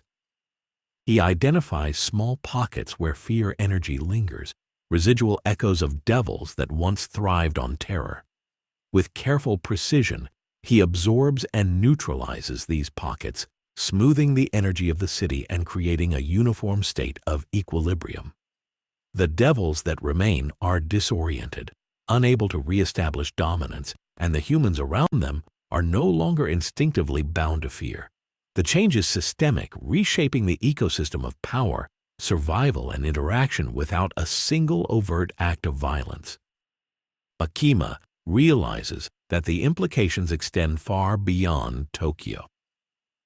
If Rimuru's presence were to spread to other cities, other regions, the networks of fear and devil dominance that have defined the Chainsaw Man universe for generations could collapse entirely. The hierarchy she meticulously built, relying on the constant presence of devils as instruments of control, would become irrelevant. She sees the unsettling truth. Rimuru does not conquer through force, intimidation, or strategy in the conventional sense. He changes the rules themselves, rewriting the fundamental dynamics of the universe with subtlety and precision. Denji, struggling to process the transformation, begins to understand the broader consequences. His life, once defined by a constant battle for survival, is now operating in a framework he does not fully comprehend. Without devils, without the constant threat, he is left with choice, agency, and a strange void where instinct once dictated every action.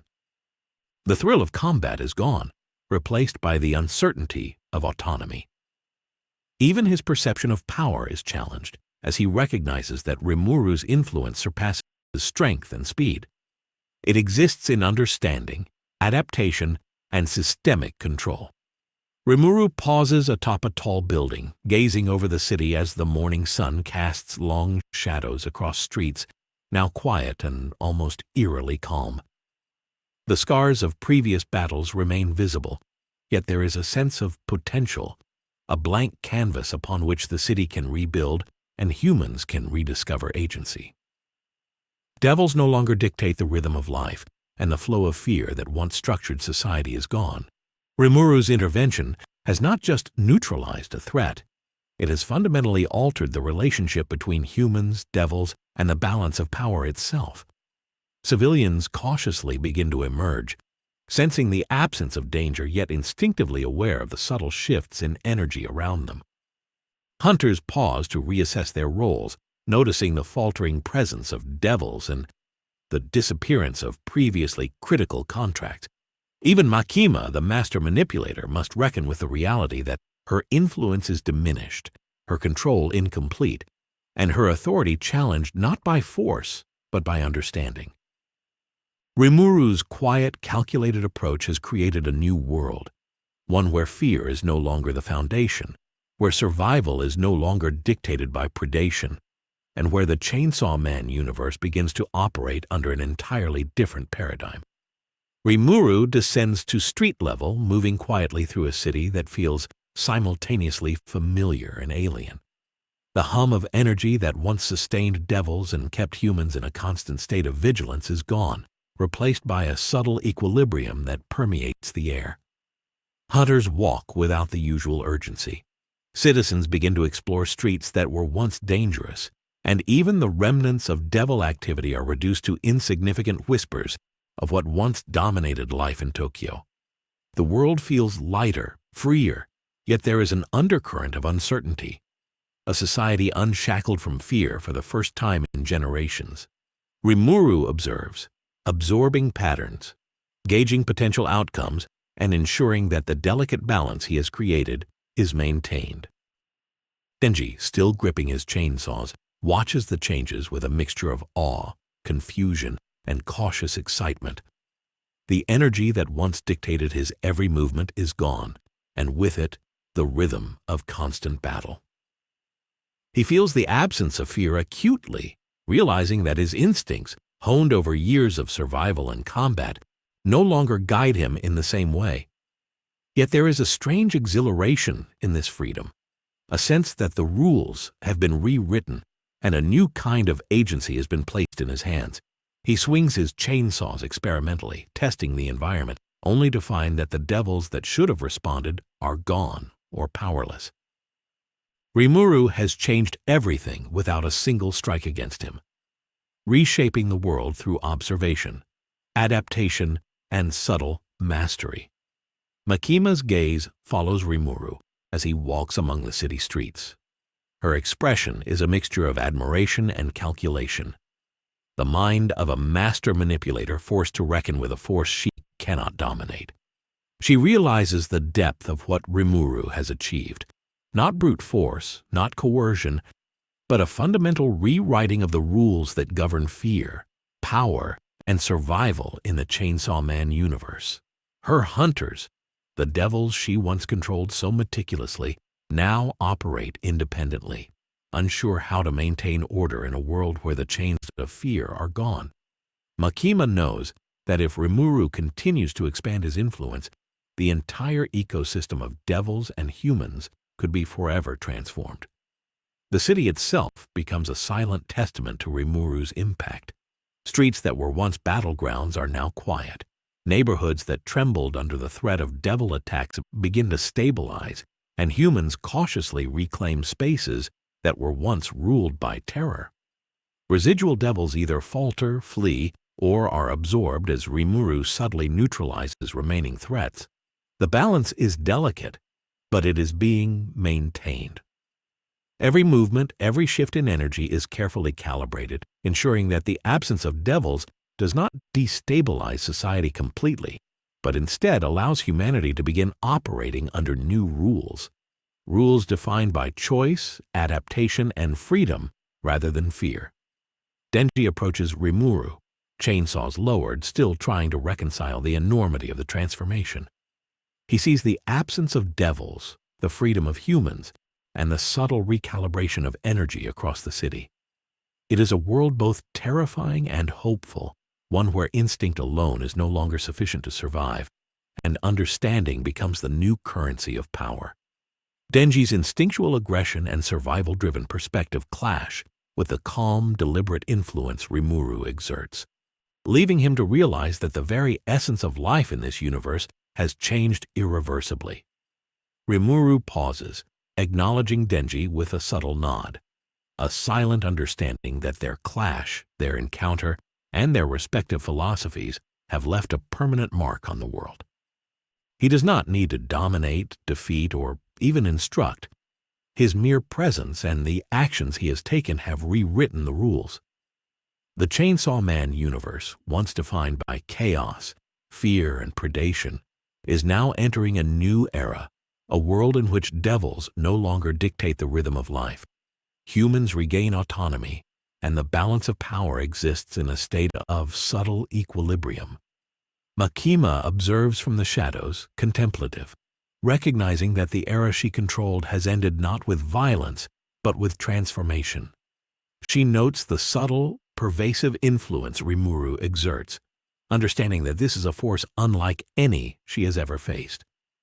Even her mastery of fear and contracts is insufficient against a being who adapts conceptually, whose power lies in observation, understanding, and the rewriting of fundamental rules.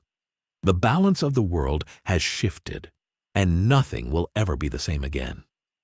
As night falls over Tokyo, the city glows with the soft illumination of streetlights reflected on damaged streets. The remnants of past conflicts lie scattered, yet there is a sense of quiet potential. Humans move cautiously but freely. Hunters reassess their roles. Devils are diminished, and Rimuru remains the silent anchor of this new equilibrium. The world has been irrevocably altered. The Chainsaw Man universe, once dominated by predation and fear, now exists under a paradigm of subtle mastery, adaptation, and balance, a testament to the presence of a being who reshaped it without overt domination or conflict. Rimuru looks over the city one last time, his presence calm and omnipresent, a reminder that even in a world where devils once ruled through fear, change can come silently, subtly, and absolutely. The Chainsaw Man universe has been rewritten, a world without devils now possible, and the echoes of this transformation will shape the lives of humans, hunters, and the remaining devils forever. And with that, Rimuru walks into the quiet night, leaving Tokyo to awaken in a new era, one where fear no longer reigns and the rules of survival have been forever changed.